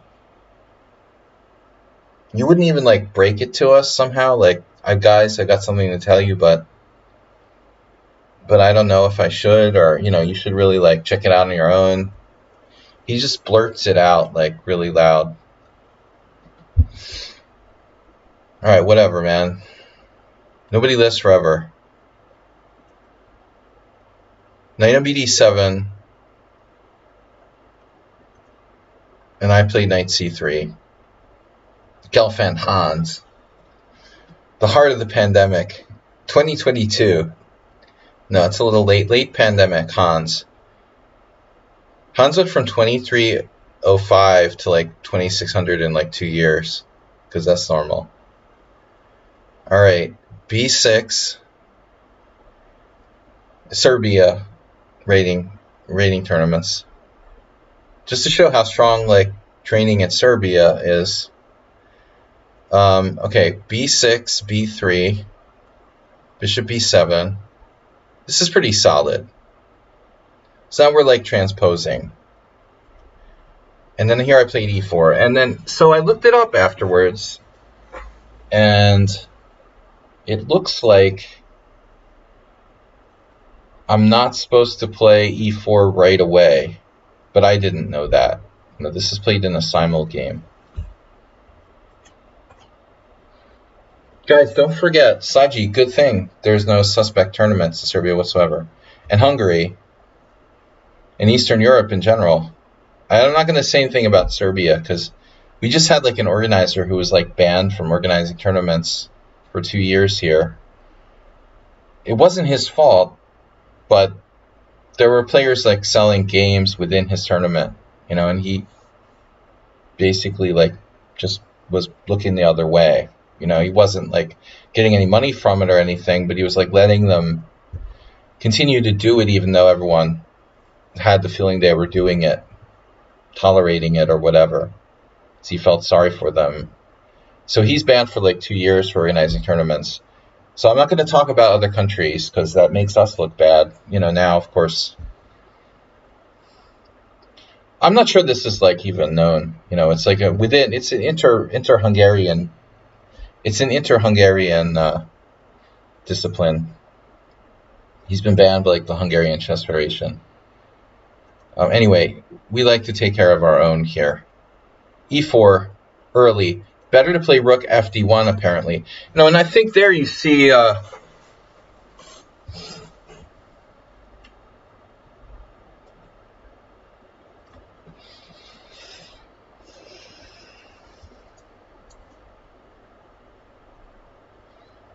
course I was too young to really like remember OJ performing in football, but he was an iconic like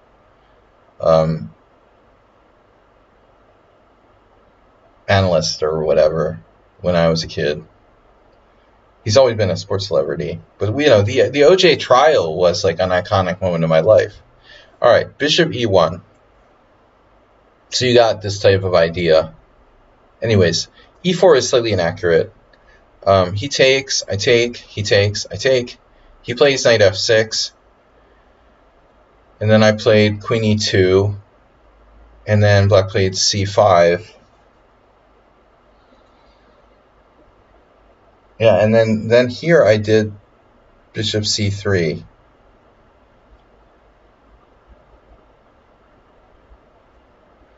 I'm trying to remember.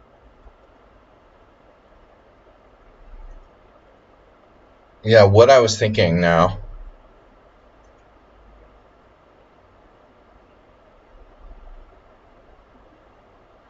You was always thought that Hans came to Serbia to farm rating. Well, yeah, of course. But I mean, who the heck plays like hundreds of rated games during the pandemic? You know what I mean? Like, I was like,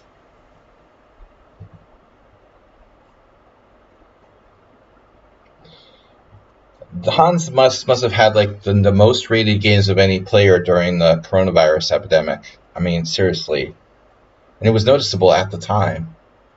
It was really weird, you know. Like, who the heck is like going all over the world? It's hardly. I couldn't even like go to the U.S. embassy.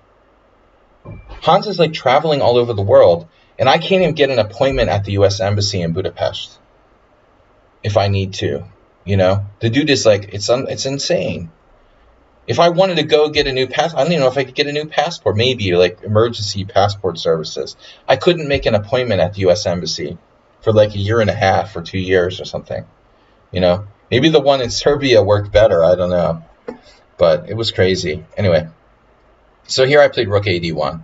Yeah, I don't know why I did this. I was obsessed with like not trading bishops.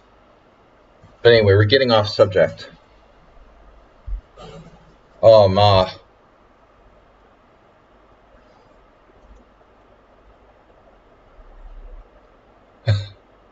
Tell I'm not here.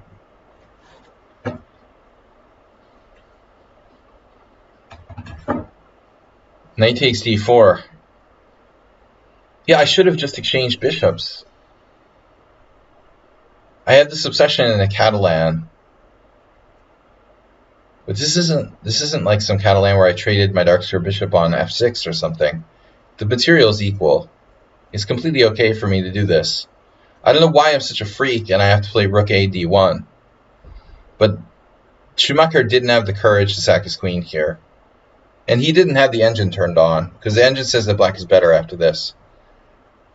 My evaluation was, I don't know, but I figure I'm probably not worse. So it turns out that black is like slightly better after sacking his queen here. But I mean, you know, that's not easy to judge. D takes c3, rook takes d8, rook a, he's like, oh man, I could have sacked my queen. Like, okay. The point is the c3 pawn is difficult to pick up. But it's not so simple to see that, you know. It looks like it'll probably fall. Knight e5, bishop g2, and he has some in-between move, right? Oh, rook d2. it still looks like that pawn will fall. So here's what I analyzed with the computer. Queen e3, bishop g2. Now what about in between moves like queen takes g3? That doesn't work because of this. So this type of stuff, this crazy stuff. I mean, I think you can only play this queen sack and be like, okay, it's unclear. I really want an unclear position. You can't know that black is better after d takes c3 unless you're literally using the engine to analyze. So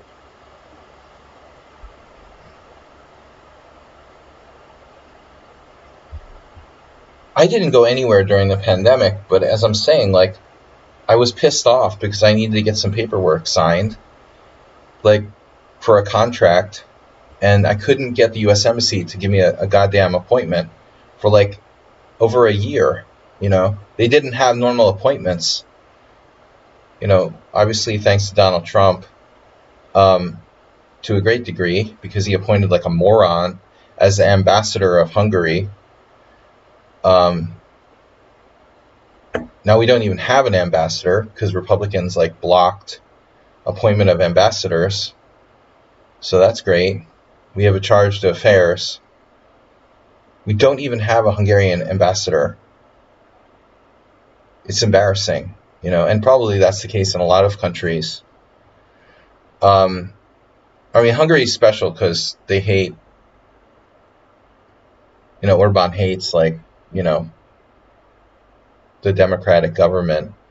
So they're probably not in a hurry to make an ambassador for Hungary, but incompetent ambassadors tend to not, like, run the embassy very well. All right, so rook a d1. Anyway, I was just pissed I couldn't do anything during the pandemic. Queen c7, rook takes d4, rook d8. Hans is traveling the world. There is some, actually, Stefkich, I have a friend who said there was very suspicious conditions with Hans in Serbia. Like, Hans wouldn't let anybody near his room or in his room. So, Illuminati. We think that Hans had access to some kind of top secret, top secret cheating apparatus, maybe. Still does. There's a lot of conspiracy theories. All right. But let's see. Rook d1, knight e4, and then, okay, so the position's equal.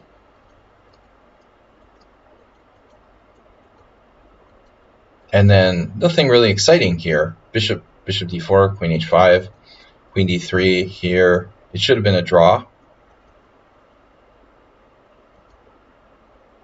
I think the engine, the game was totally equal. And then bishop takes f3, and suddenly this was a risky decision by black, honestly. So if you had this position with black, your move here,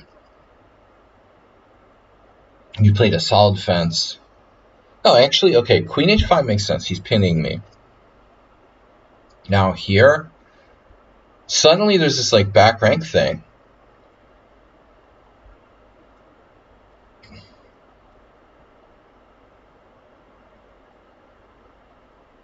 Yeah, you can't cheat all the time.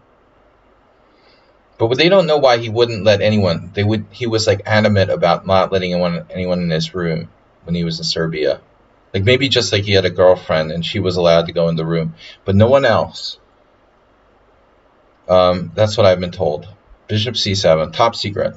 Bishop e5, knight c5, here, here, here, here. And you survived this.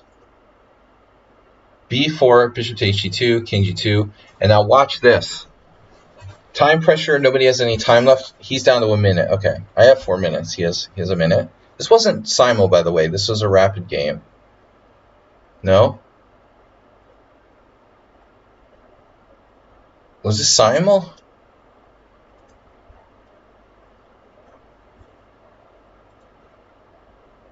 Okay. It wasn't a simul. It was a simul. It was a simul. Okay. So knight a6. And here I thought I was just winning. after knight a6. Speaking of,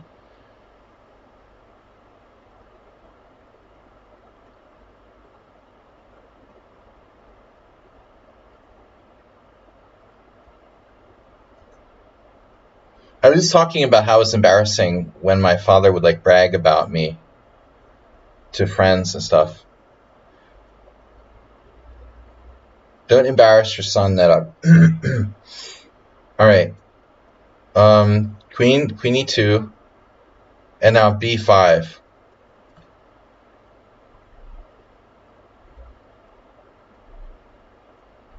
This looks like a good move. The guy's knight is dominated, and I thought I'm winning a pawn. But he just has a sack. Watch this. Takes, takes, takes, and then it's like perpetual. Check. Here, check. Here, check. Here, check. And then I try to trade queens. He takes on c4. I have an outside pass pawn. It's not enough to win. It's a draw. And then I almost got mated. Check. And this is a funny position. Almost getting mated. King g6, queen e4 check. And now if I play king f6, I lose to queen f4 check. Yeah. So it's a draw. Yeah, dude, don't make your kids embarrassed by bragging about them too much. All right. Going back to next game, we've got Acerbate coming up, Mr. Ginger. All right. What do we got for time? Plenty of time. So we did 1, 2, 3, 4. We got 1, 2, 3 remaining. So Mr. Ginger lost. What about my game?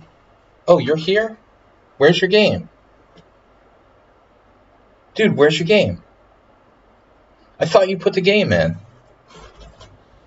Oh, there it is. Oh, you want to go first? What about my game? Is it Trump Day? I can't read. I need glasses. I should troll. We should troll. Uber drivers planning to vote for Robert Kennedy Jr. Hey, Uber driver. What's up, buddy? Oh, no. Wait, how are we doing Ubatis now? Ubatis is here. But Ginger was here, too. Ubatis is an old... You were honored to go to Boston with 5 men from the Oaxaca Mountains. They are entrusted with the San Salvadorian princess. They needed to renew their work visas. Dude, what are you talking about? In 2000, you went to Boston? What are you talking about? Is that you? Or you're telling one of Nedog's stories? I can't even pronounce that. Seriously, Acerbate. Wahaha. Oaxaca. Thank you, Nedog. Thirsty Thursday. Oh man, I can't drink on poker night anymore, so I just like make up for it during the week. Once I get started, I'm like Alexander Ivanov. Yeah, we're good. So, don't try this at home. Knight a6. I like knight h6, you know. This has been played by me. But knight a6 is less risky. You know, we're not talking about the king side. Oh yeah, some of the best food.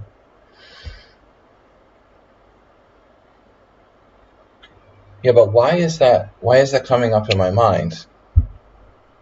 Why do I know that, Nedog? Bishop takes a6.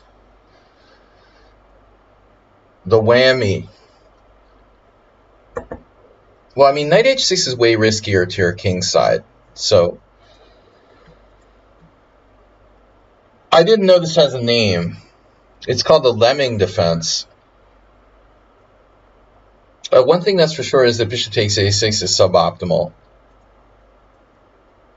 So d4 and now b6. This is very conventional, Yubatis. That would be like me playing the 3 a.m. defense and doing g6, which is the lame thing that most people do, you know? It's uber conventional, you know? I play d5, which is not conventional and very insane. But after this, I mean, obviously, if he wanted to take, he could have taken already. You're going b6.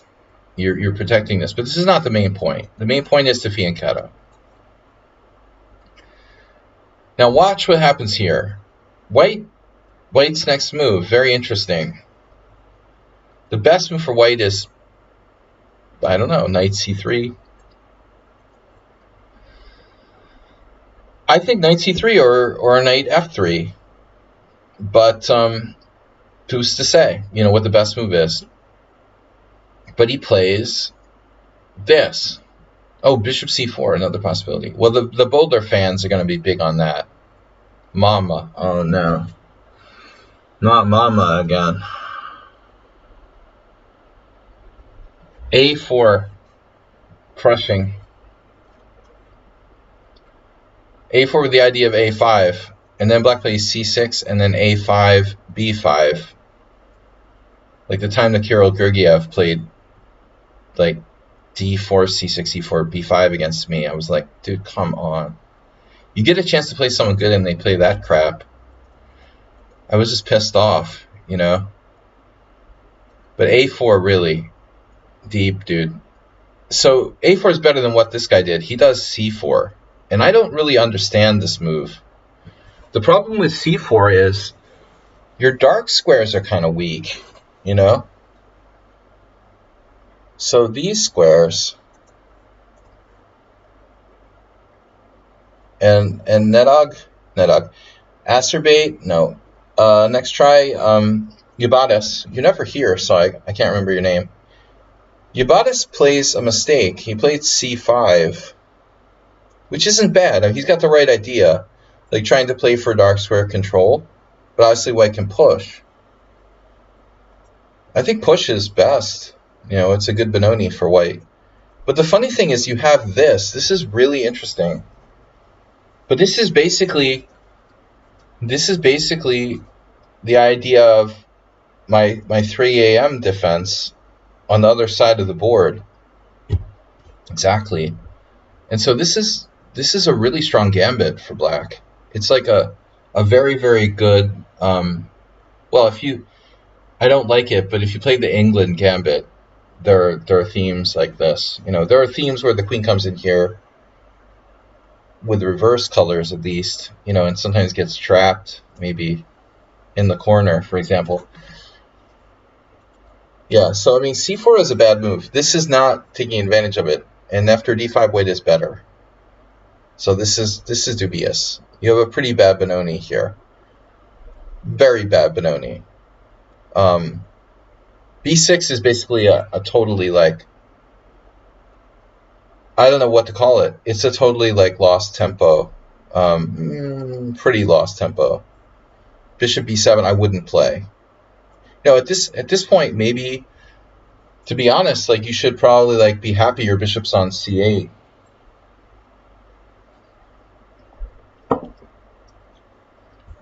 You know, maybe you argue this bishop is better on c8.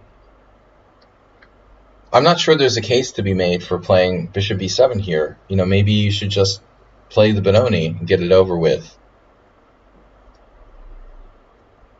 Just g6 or d6. And argue that your bishop is going to have a better future on c8 than it does on b7. Because you're just fianchettoing into that rock. It's unlikely you can undermine his center. Knight c3, e6. You're trying, you know, you're trying. knight f3, too conventional, knight f6. And white's play has been too kind of dogmatic. It's something special, but it's still much better for white. Obviously, a very good Benoni. But this move I don't like. This is like the Boulder thing. Why are you putting your bishop on g5? You know, I don't think this pin really does anything, you know, ultimately. And you're just going to encourage black to either play h6 or play bishop e7, and the pin isn't very effective. So that's absolutely the wrong idea for white. White has a lot of moves, you know, bishop d3, a3, bishop e2, whatever. But this move I don't like. And then again, I could see not wanting to play d6 maybe, and I could see being afraid of e5. I guess I would probably play h6. Bishop e7 is not so good, okay. It's not so good here. I get it. So h6 gets my vote then. But you came up with a very creative approach, queen b8. And this is sort of along the Boulder, Nadog-Boulder theme. It's a bad setup, and black's position is pretty bad, but e5 may be going too far. And then here, oops, sorry. That was weird. I clicked on one of my friends. Knight g4.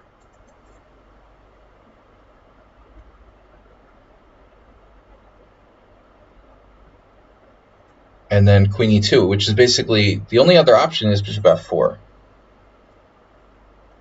So here, developing f6, and this looks insane, and it probably is.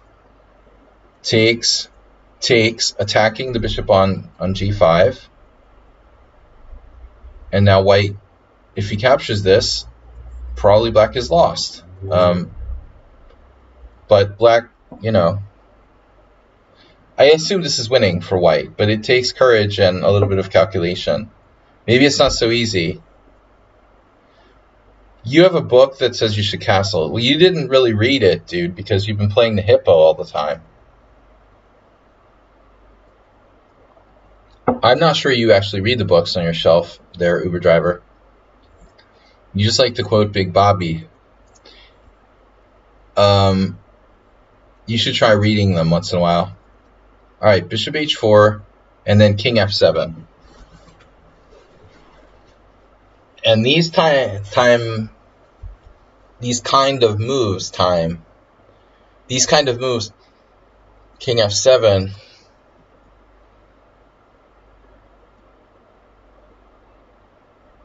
I mean, honestly, only h5 check here with the queen is dangerous.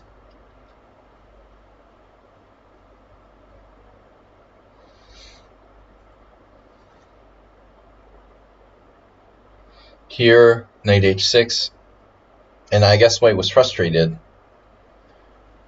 The first thought is g4 to corral that knight.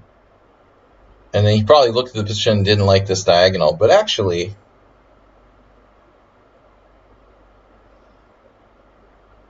you have ideas of g5 with white. You know, g4 is interesting. Bishop g3, bishop d6. Our favorite theme. But he does this. This is crazy. The guy just sacks a piece. And I thought, when I saw this game, that white hallucinated that black has to go here. You know, and he probably figured that you know, that means that like there's a check here. King has to go to f7, but I think maybe he was thinking that was forced, and black simply goes to g8.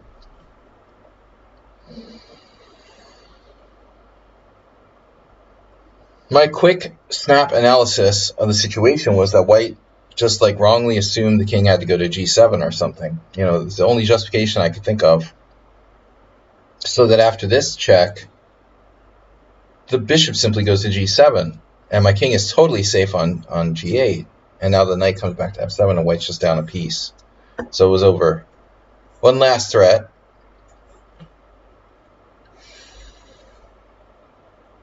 And now, you could play queen f8, but this is way cleaner. And I really suggested, according to Uber Driver's books, the best thing to do in this position is castle queenside because it gets it over with quickly, and that's the way we should do it. But White didn't subscribe to that book. He traded queens, and then went into this craziness. F4, bishop takes pawn. So what's the material? Black's just up a piece. Rook b1. And now check. King f7. Knight takes c7. Now in my mind, we're up a piece here, right? 2 rooks. 1, 2, 3, 4. We're up a piece. So he takes. And then White plays bishop b2. And then you're like, oh, okay, well, that's a check. But I think that Black has everything under control still. So rook e8. I don't know which rook. And then king d1.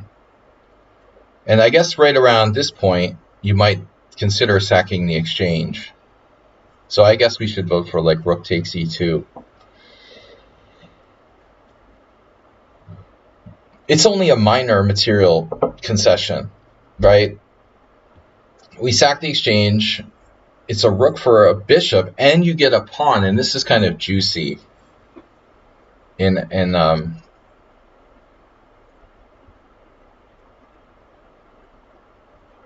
Art Vega terms. You got the juicy diagonal. You got the juicy light square bishop. You've got 4 pawns on 1 on the queen side.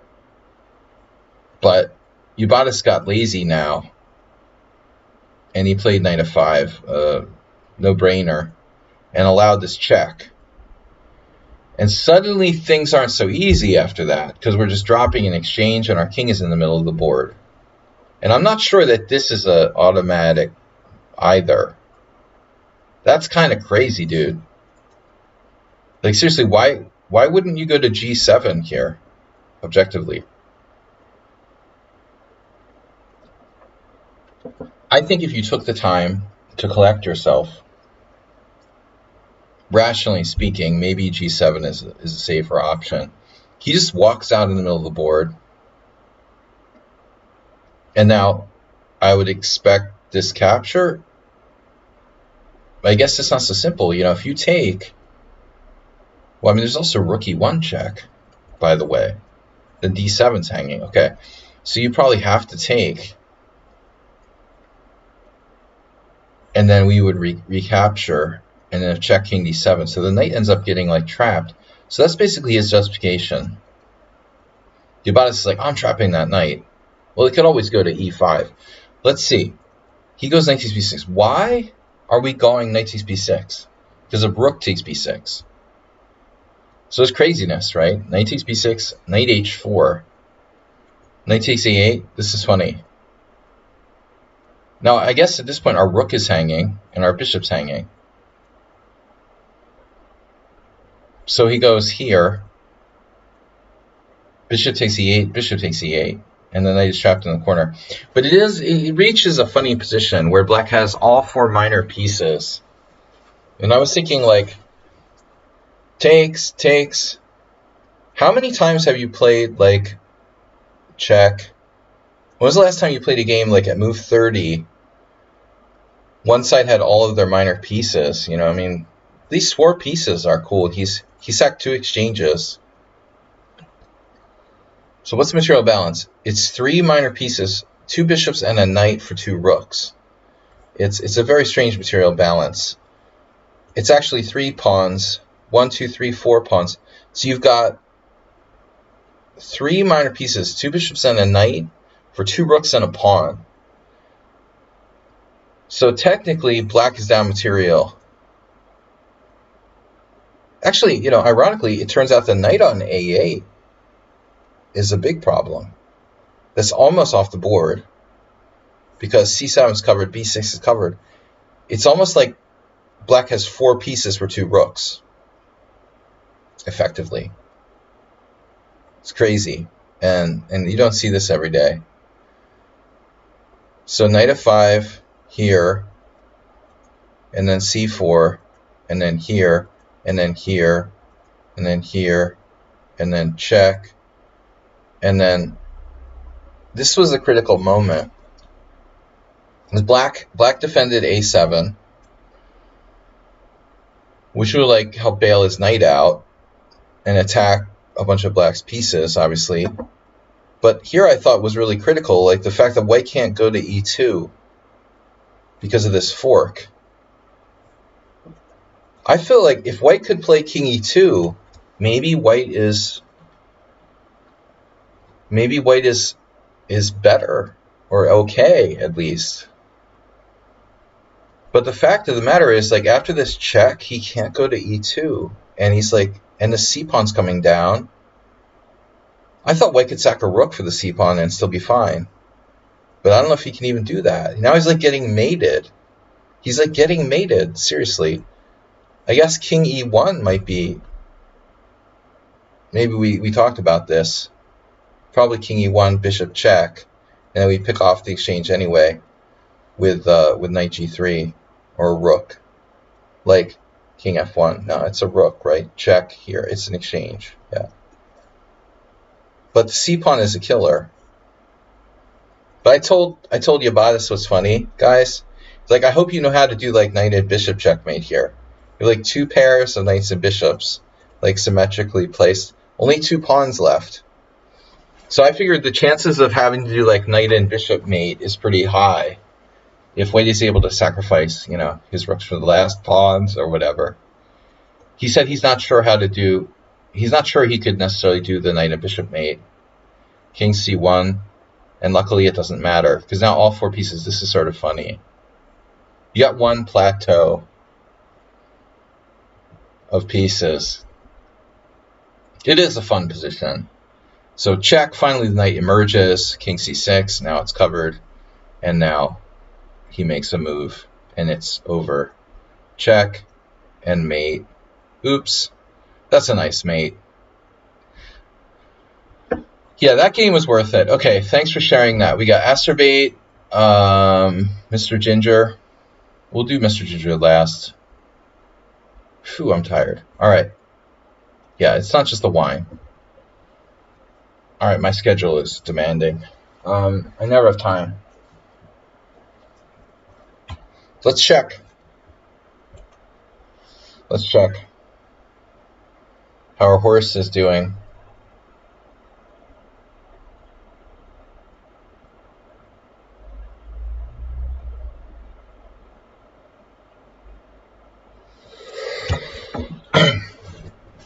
All right. I feel like I'm sports betting.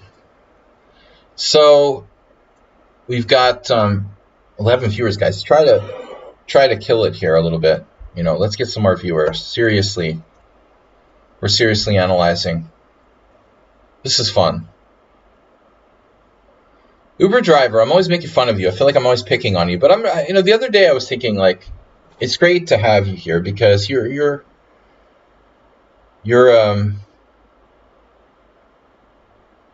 this is Hungarian wine. It's a cuvée. It's like a melange. Cabernet, I don't know. What's in it? I need glasses. Classic, I don't know. Dry red wine. It's probably a Cabernet mix of some kind. It's not bad. It's like a good wine, a standard Hungarian red. There's a lot of good wine in Hungary. You can live on Hungarian wine. You don't hear about it a lot, but the wine industry here is decent. It's better than most places. Is that painting on the bookshelf?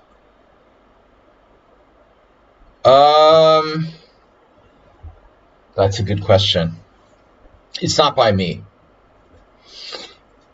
No, it's definitely not by me, and I don't know, but I like it. It's just kind of like probably worth millions, depending on the bookshelf. Do you know what that is?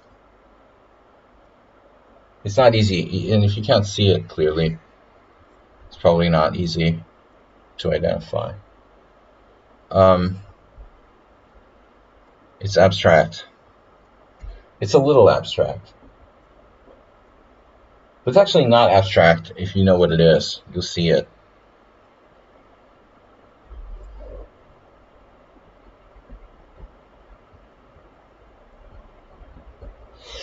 All right. But it's not by me. It's by someone else. It is something, though. It has a little bit of resemblance.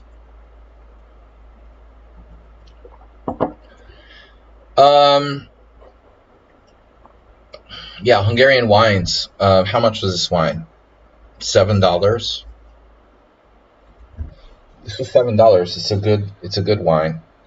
I bought it at Aldi, but it's underpriced. 2021. That wine would probably sell for like, it could sell for like $15 in the States, probably. It's not a bad wine, but there's a lot of wine here, and I don't think the economy is the wine economy is doing too well. All right, speaking of Australia, so we're going to do Astrobate. I love Astrobate games. Hey. So e4, c5, knight f3, g6. I told him not to do this. Astrobate needs to start playing knight c6 more. There's an upside and a downside. If Astrobate plays knight c6 more, he's going to get a shitload of Roslimos. But on the other hand, he's going to get more people playing d4, which he desperately needs more practice. Excuse me. He's not getting enough accelerated dragons to practice playing black. And I think the problem is, I realized this last week and I hadn't brought it up, but if you play this move, it has a tendency to confuse especially low-rated players. And they're going to have more of a tendency to not necessarily know whether they're supposed to play d4. So it also strengthens bishop c4, and he's getting a million like Bodler bishop c4s.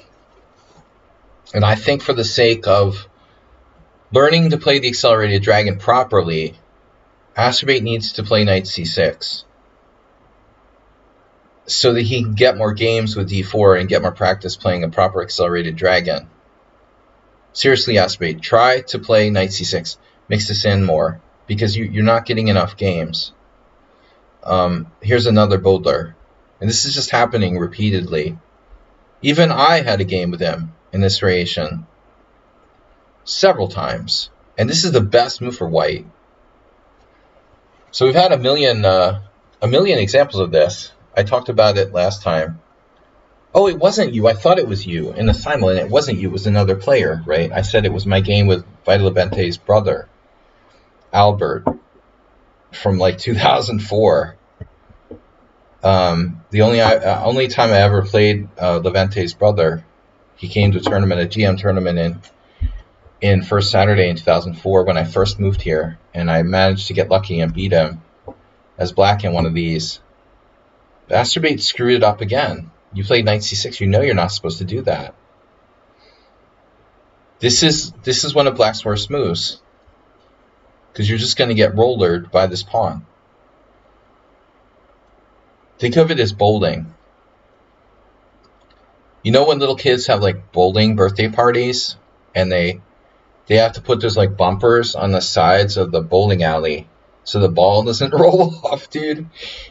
They don't even need a bumper here, man. I mean, that ball is just going to roll down the middle. Seriously. Like, you're just begging for a strike. Any idiot can see that this ball is just rolling down the middle. We don't need bumper bowling here. You're just asking for this guy to go d4, d5 on your ass. So don't play knight c6. We've been through this like a billion times.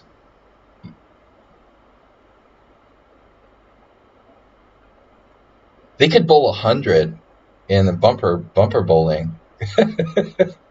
We don't need knight c6, man. You're just making it easy here for d4, d5. You know you're supposed to play d6, and against me, that guy played e6 last time. Everything's better than knight c6. Even Slaggy's experimental knight f6. Look at this. There's a game here. You guys see that? I don't understand. You know, is this a real game that I really played? Because a few things about it don't make tons of sense. I don't remember playing an IM tournament in 2007. But, okay, maybe I did. I thought there was a tournament in like 2008, honestly, maybe. It's possible, though. It's possible. I guess it's possible. Maybe it was a made-up game. Maybe, like, we just agreed to draw and the dude, like, wrote down some moves or something.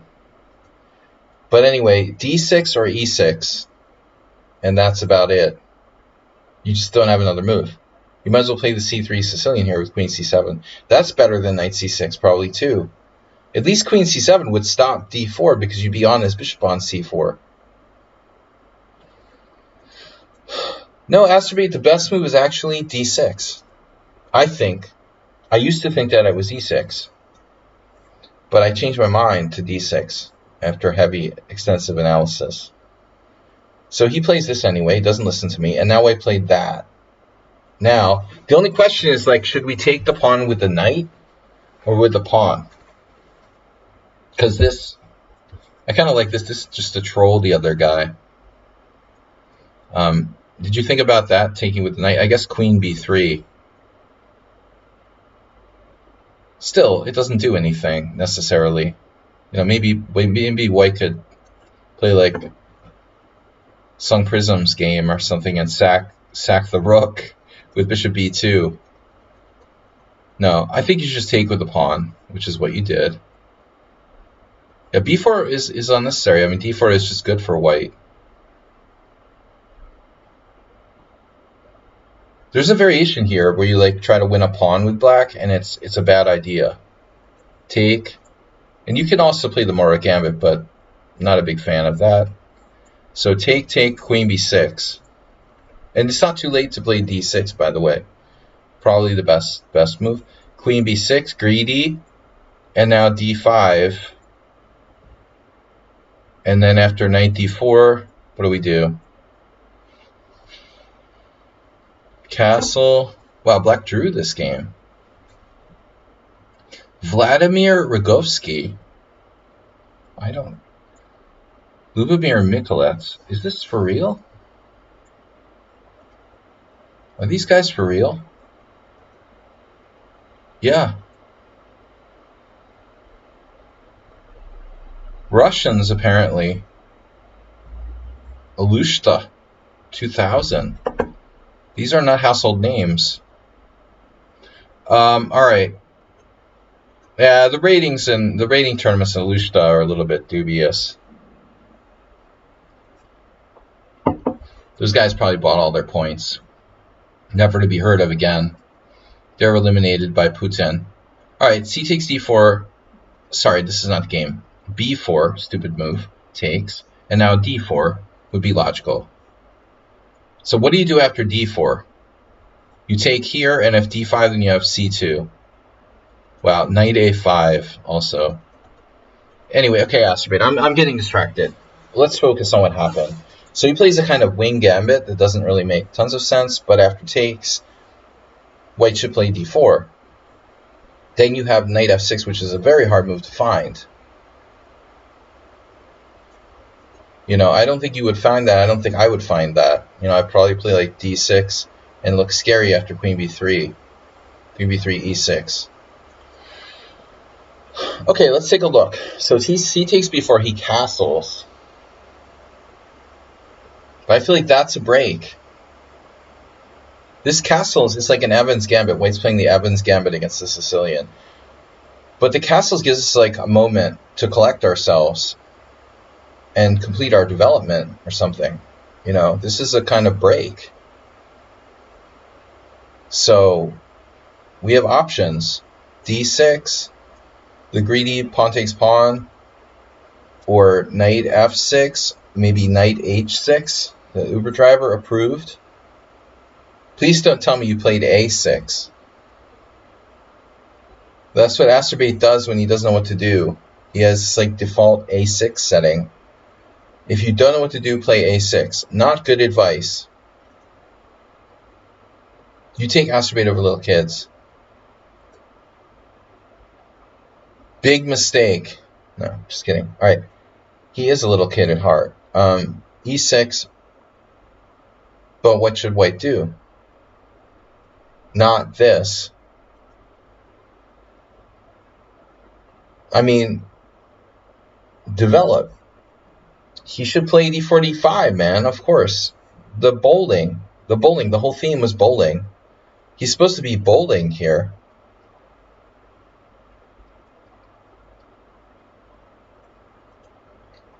Yeah, I know he knows that. Of course, he does literally play a6 when he doesn't know what to do. It's a really big tell. All right. So now queen c7. Well, all right. I like this and I like this. This is not such a stupid move. I like queen c7 better than a6 by a long shot. Now queen c2, not as good as queen c7. And now knight h6. But why? Because you want to play for this stupid trick. Knight h6 sucks, Asterbate. White can play h3 and like stop your ass. Like, why put your knight on h6? You should put your knight on e7. This is a much more natural square. You support d5. This is playing for cheapos, and he admits it. Now h3, see? Okay, it's creative. I'm not going to be too hard on him here. I like this move f5. This is ballsy. He's getting more ballsy lately with this f5 type of stuff. This is his new, I think it's a new obsession. I don't know where he got it from. Asterbate, you're not watching Ben Feingold, are you?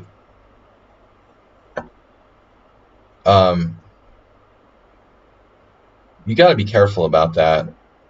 I don't know that that's safe. Maybe like a eating stream or something. Okay, f5, e takes f5, knight takes f5, obviously. Mukbang. Ben Feingold does mukbang streams, according to Yubatis.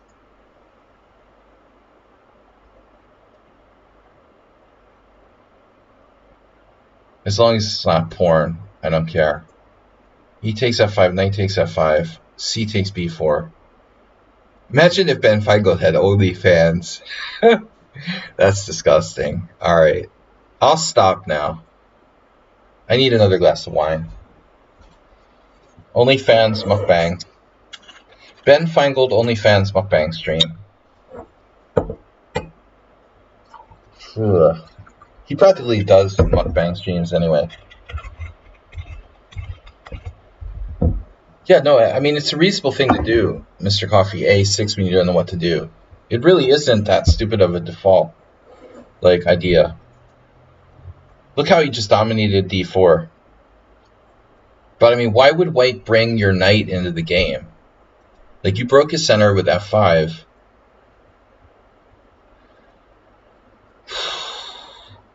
He could have played pawn takes pawn. Asking the question. What's up? He's vegan. Oh, no.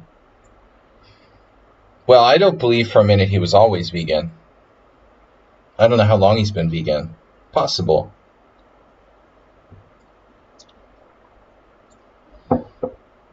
I didn't know Ben was vegan, but he's always been heavy, you know. And I don't think you could maintain that manner of weight if you were always vegan. So it must be like, I don't think he could have attained his size on a vegan diet. in the first place. So he definitely wasn't like a lifetime vegan or something like that. I don't think so. Eating too much grain. Hippos are vegan.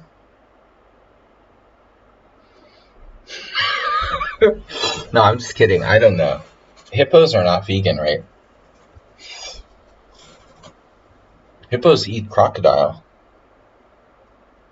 Man, I saw this awesome nature video where hippos were fighting crocodile, and then ended up that like one of the hippos like died because another one of its friends like took a chunk out of him or something by accident. Like one of the big hippos beat one of the he like bit one of the smaller hippos in the heat of battle or something. I felt really sorry for the little hippo, you know. Like after all that, like he got bit by one of his friends.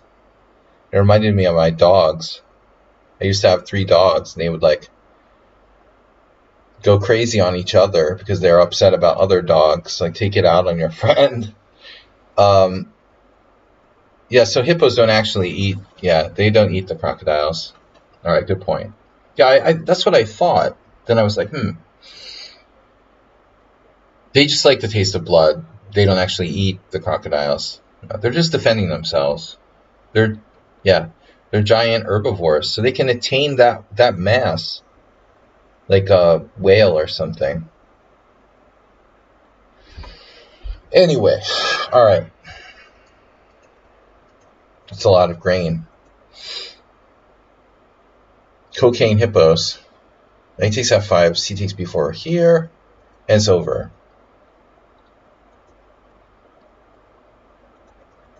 I thought cocaine hippo would be a lot more appropriate than cocaine bear, you know? Maybe it's just me. There goes the queen. Would you like to develop the rest of your pieces here? I think checkmate on the long diagonal.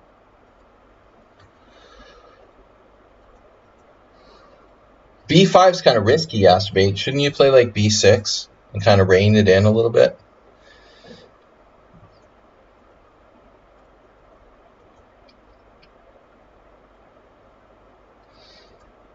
Yeah, this whole alligator crocodile thing still confuses me. See, if you had played b6, it wouldn't be a problem. But you had to give him the dark square. People just don't think enough about color complex.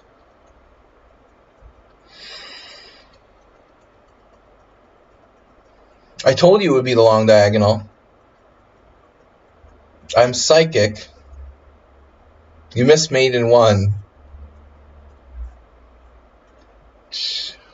Also queen h1. This is the closer mate, though. Professional bullet player doesn't go for mate in h1. They go for g2. But ask me, what is this, mate in 3?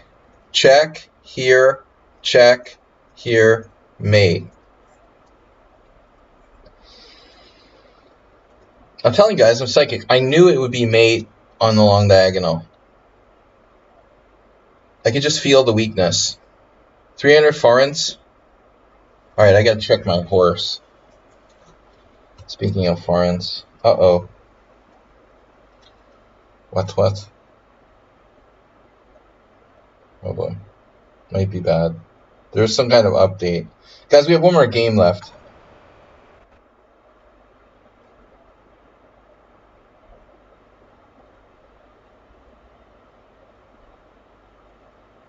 Oh. Alright, Crazy Lady. Crazy Lady is down. That's good. Crazy Lady's down, that means someone else is winning. It could be my horse. We shall see. So it's only 9:30. Guys, last game. What did we get? A donation? Follow? WJ Loof is here. What? Thursday night, WJ Loof. Subscribe to Tier 1. 57 months. Cheers. Well, suppose I practice. In practice, if you see a mate that works 100%, you don't have to go for the quicker one. But going for the quicker one is nicer. Well, in practice, it's nice to slow roll your opponents and torture them, depending on the situation. But I only do that like with people that notoriously won't resign. I generally don't like to slow roll people. But all right, so we got last game, Mr. Ginger, who is from India, I guess. So it's not clear if they're still awake at this stage. But this is a game that Mr. Ginger submitted with white. D4, C6. So this is rarely seen. It's like people that play this. People that play this are like obsessed with the Kraken or something, and they're trying to like force the Kraken. WJ Liv said, "What? Yeah, I've had some crazy dental work. Oh, on the good note, I get to hang out with y'all for a bit. Yeah, dental work. Oh, Nedog, meet WJ Liv. WJ Liv, meet Nedog. Nedog was just asking me how much it costs to get like a deep cleaning in Hungary, and I told him last week or earlier this week that's really expensive. He was upset how much it costs for a deep cleaning. They go all the way down into your wallet and clean it out. Asterbate, thank you for donating, Mark.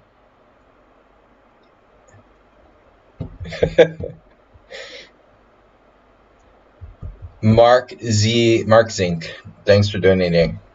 We get a better rate here for deep cleaning.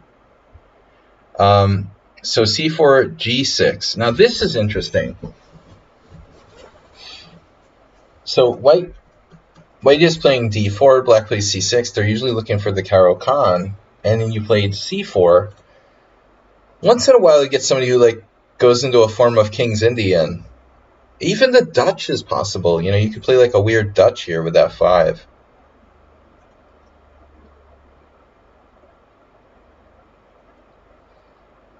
Well, now we see they're trying to play a Kraken type of Gorgonidze. Knight F3. Wojciech did this against me. The game is in the opening explorer, and Nedog might have even been there at that tournament. You said you were there. I had a game rip with Wojciech where he was black, and I had never faced a setup before.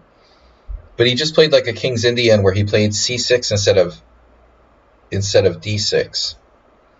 It has some subtleties involved, and this German, I guess Russian-German Grandmaster Gutmann used to play it quite a bit. This is not in the Benoni family. It's not. It's a Slav. It's a type of Slav, obviously. But it could become a King's Indian or Grunfeld type position.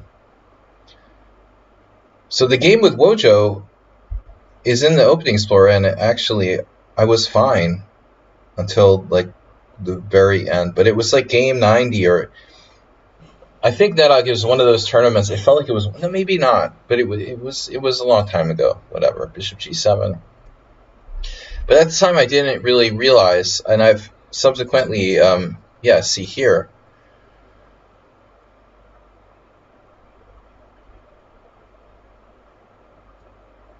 Maybe, well, castles.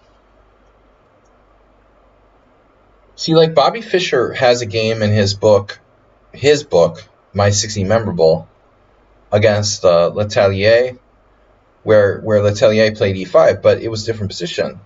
Black hadn't played C6; he just like not played any pawn moves. Black retreats the knight back to E8.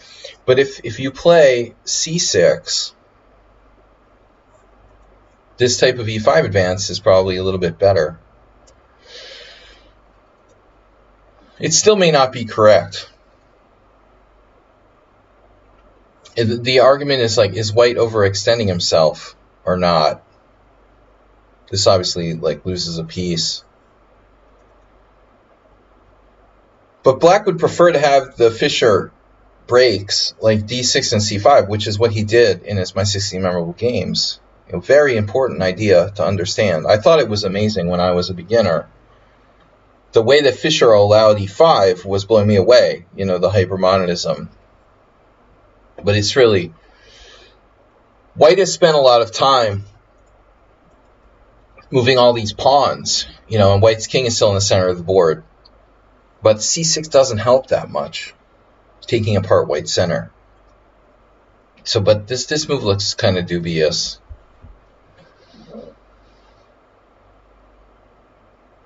Ultimately, White has an option here to play e5, call the bluff, and then, you know, induce knight e4. And then you have options. Perhaps queen c2. I would assume this. And then the point is, if you take en passant, I can take back with the knight. And the knight is like, got a good square in f5 later on. So White should probably just play bishop d3 or bishop d2. And that's the question. Which way of defending the e4 pawn here is better? Yeah, actually, Barney Miller. Now, Hill Street Blues was really important. Masturbate.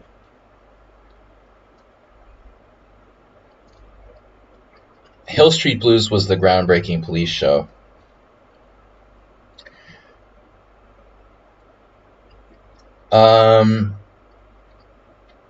Queen a5, dubious. Bishop d3 makes sense. And then, you know, part of the idea for black would be to play like d6 and then bishop g4. This I took away from that game with Wojo.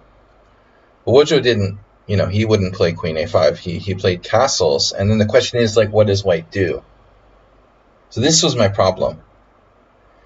With White never facing this Wojo system, or Gutman or whatever, wherever he got it from, it's just like, okay, is black going to play d6 or d5? D6 or d5? And you don't know. So I don't know, like, what to expect. I have to be prepared for both d6 or d5, depending on what, you know, what I do. I don't remember what I did against Woodrow now, you know. I mean, h3 is an idea, but then black does d5. You prevent bishop g4, black probably goes d5. You play bishop d3, black plays d6, and then they go for bishop g4. And if you play h3, they do like weird rope-a-dope stuff like here. I ended up playing this with black against, after the experience with Wojo, C. Gutman as the first game, and Mitan. Wow, what a surprise. One of, you know, Wojo was like Mitan's babysitter when I knew him. So, well, that's 2001. I mean, Kamil was young and he was playing a lot in the States and stuff. Don't think he was the best babysitter, but all right, knight a6. Yeah, this is probably best. So anyway, queen a5 is dubious. White plays bishop d3, black plays e6. Now bishop g4 is an idea. h3 stopping bishop g4. And now the question is the queen justified? Probably not. I like the whole setup for black, but I just don't buy queen a5.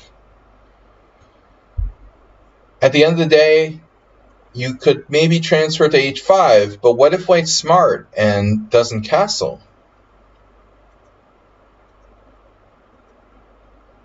See, this is the moment of truth.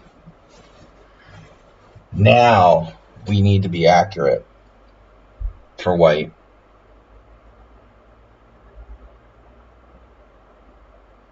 My gut instinct is bishop e3 for some reason. I don't know why.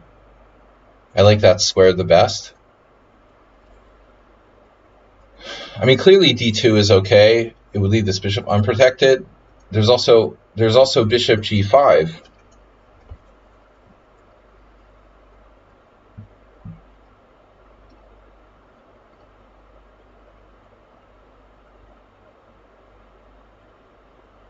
Wojo against me, guy in the box, what he taught me was this really cool idea of leaving his queen on d8, and I later used this against Glazirov. I was playing him in Romania, this tournament like 15 years ago.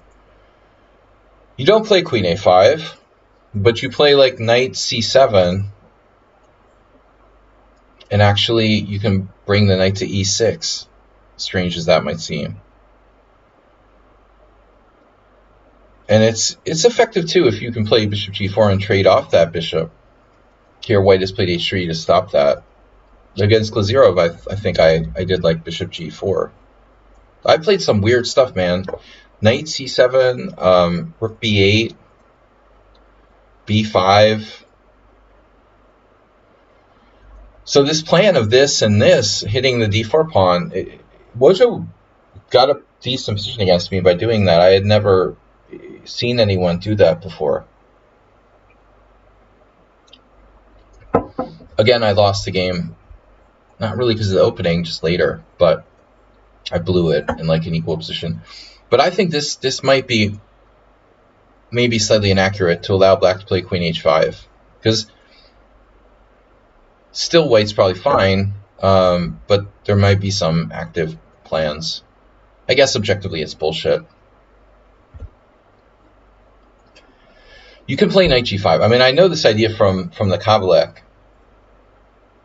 I mean, we can force an exchange of pieces. There's this, but come on.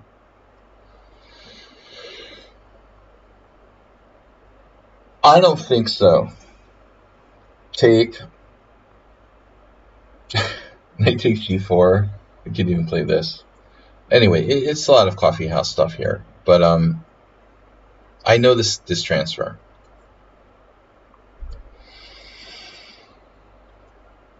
I've lost some games. I lost to Kaidanov once, where I tried to bring my queen to h5 in an inappropriate position, in an Averbach. And this happens in the Kabalek a lot. Let me just give you some advice. It's never too late to play queen a5 again. This sometimes happens, where you just have to, okay, I admit I made a mistake. I'll go back to a5. Sorry about that. I didn't mean to put my queen in h5. I was just kidding. If here we have a problem, multiple problems, this or this, this doesn't work. This also happens, actually, Roman and I studied the Accelerated Dragon, and Roman had this same stupid idea of queen a5, queen h5, and it always led to problems. He had a game with like one of the Polgar sisters where he lost or got in trouble because his queen got trapped, or almost trapped, or he had to sack his queen. This is no end of problems for black. Yeah, it's dubious. The whole queen a5 plan was dubious, and now he's really like refuted. Now his queen is simply trapped. It's game over. Is there a way he can get out of this? It's taking away, and white has a computer like, by the way, white plays like a computer. Mr. Ginger 1600. Little computer like. Is he a computer? Knight g3. Now his queen is trapped. Is this... Let's check this with the engine. I've been wondering about this. A little too computer like, no? For 1600. Oof. So what's our evaluation, and why would you want to analyze a game where you played like perfectly? I mean, if I played a game, I wouldn't like send in a game where I had like 10 center pawn loss, no inaccuracies. Who wants to analyze that? You know? Let's analyze a game where I can actually learn something, not something where I like understand chess perfectly already. But it looks like he did actually make some mistakes. Okay. His opponent has actually a better CPO at the beginning. No, he didn't play perfectly. Wow. It looked like a perfect game. He went on to get a losing position. What? You went on to lose this position. What? He went on to lose. Oh my god. So he has a totally winning position, played like a perfect game. He's up a queen. I just thought it was over, and you went on to lose. So it's time. I mean, unfortunately, there's no times here. Well, my assumption would be that white played a perfect game until move 22, when I would just resign with black. The only thing I can think of is that white played a perfect game but got into time pressure and then like messed it up. It looked like a perfect game. So let's see. 3 inaccuracies. All right. 1 in the end, 1 in the middle, 1 in the beginning. What is this? Knight e2 was an inaccuracy. Well, if it was, it wasn't a big one. 3 mistakes at the end, 1 blunder. 1 blunder, but there's 3 blunders. That doesn't make sense. Why is there 1 blunder if there's 3 blunders? So basically all of Mr. Ginger's mistakes came like post move 30. I don't see the times because it was played on another chess site, but you're basically sending me a game where you like played perfectly and then lost because you ran out of time.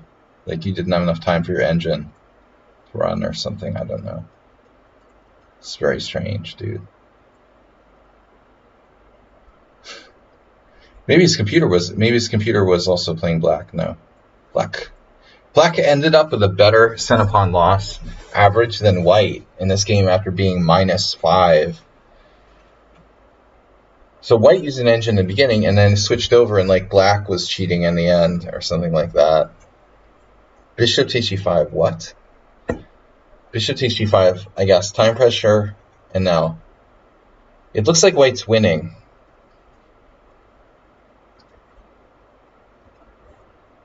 Rook f8 only move. And that's not easy. Because, like, dude. Are you serious? Let's say you sacked your queen. Would you want to trade rooks necessarily? So that's like a perfect move. Not necessarily easy to find. Rook f8, allowing queen h8 check. Takes. King e8, best move. And there's a whole bunch of possibilities here. Engine number 1. Queen e3. Now rook e5 is top 2. Which my computer is not even fast enough to know which is better. f3, c5. So this is very obvious to me. You know, black is definitely using an engine for the end of the game. But it felt like white used an engine for the beginning of the game and black used an engine for the end of the game. But black definitely, black is cheating. And I've seen a lot of people do this in like even like offhand games. They literally play like a noob and then like suddenly they're all like playing perfect. So some people think that that's somehow not obvious, you know. I would bet $50,000 that black used an engine after move 35 in this game. They're just hitting too many perfect moves, you know. There's no way you play a game like that and then hit perfect moves when you're post 35 in a imbalanced position like this in an ending. You're 1899. Come on. No way, dude. You're hitting every engine move in a row. The statistical chances of that is so low. You know they're just cheating after a point. I don't know why though they do that. Like why do you like why not just cheat from the beginning? You know, like now you're like -5. You should have lost. But at some point you just decided like, all right, now I'm gonna start cheating. It looks really bad. Where do you decide to start cheating? You know, that's the thing that I don't understand.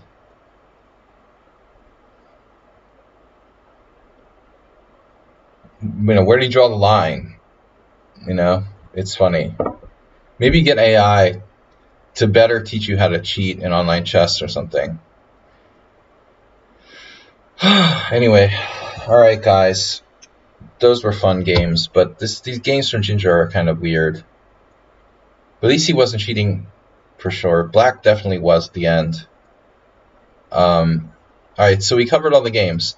Game 1, Schumacher, yes, Mr. Slow, Sun Prism, Mr. Ginger, Nedog, Asterbait, Ubatis. All right, guys. Nothing else. Move 11 did not drop a game.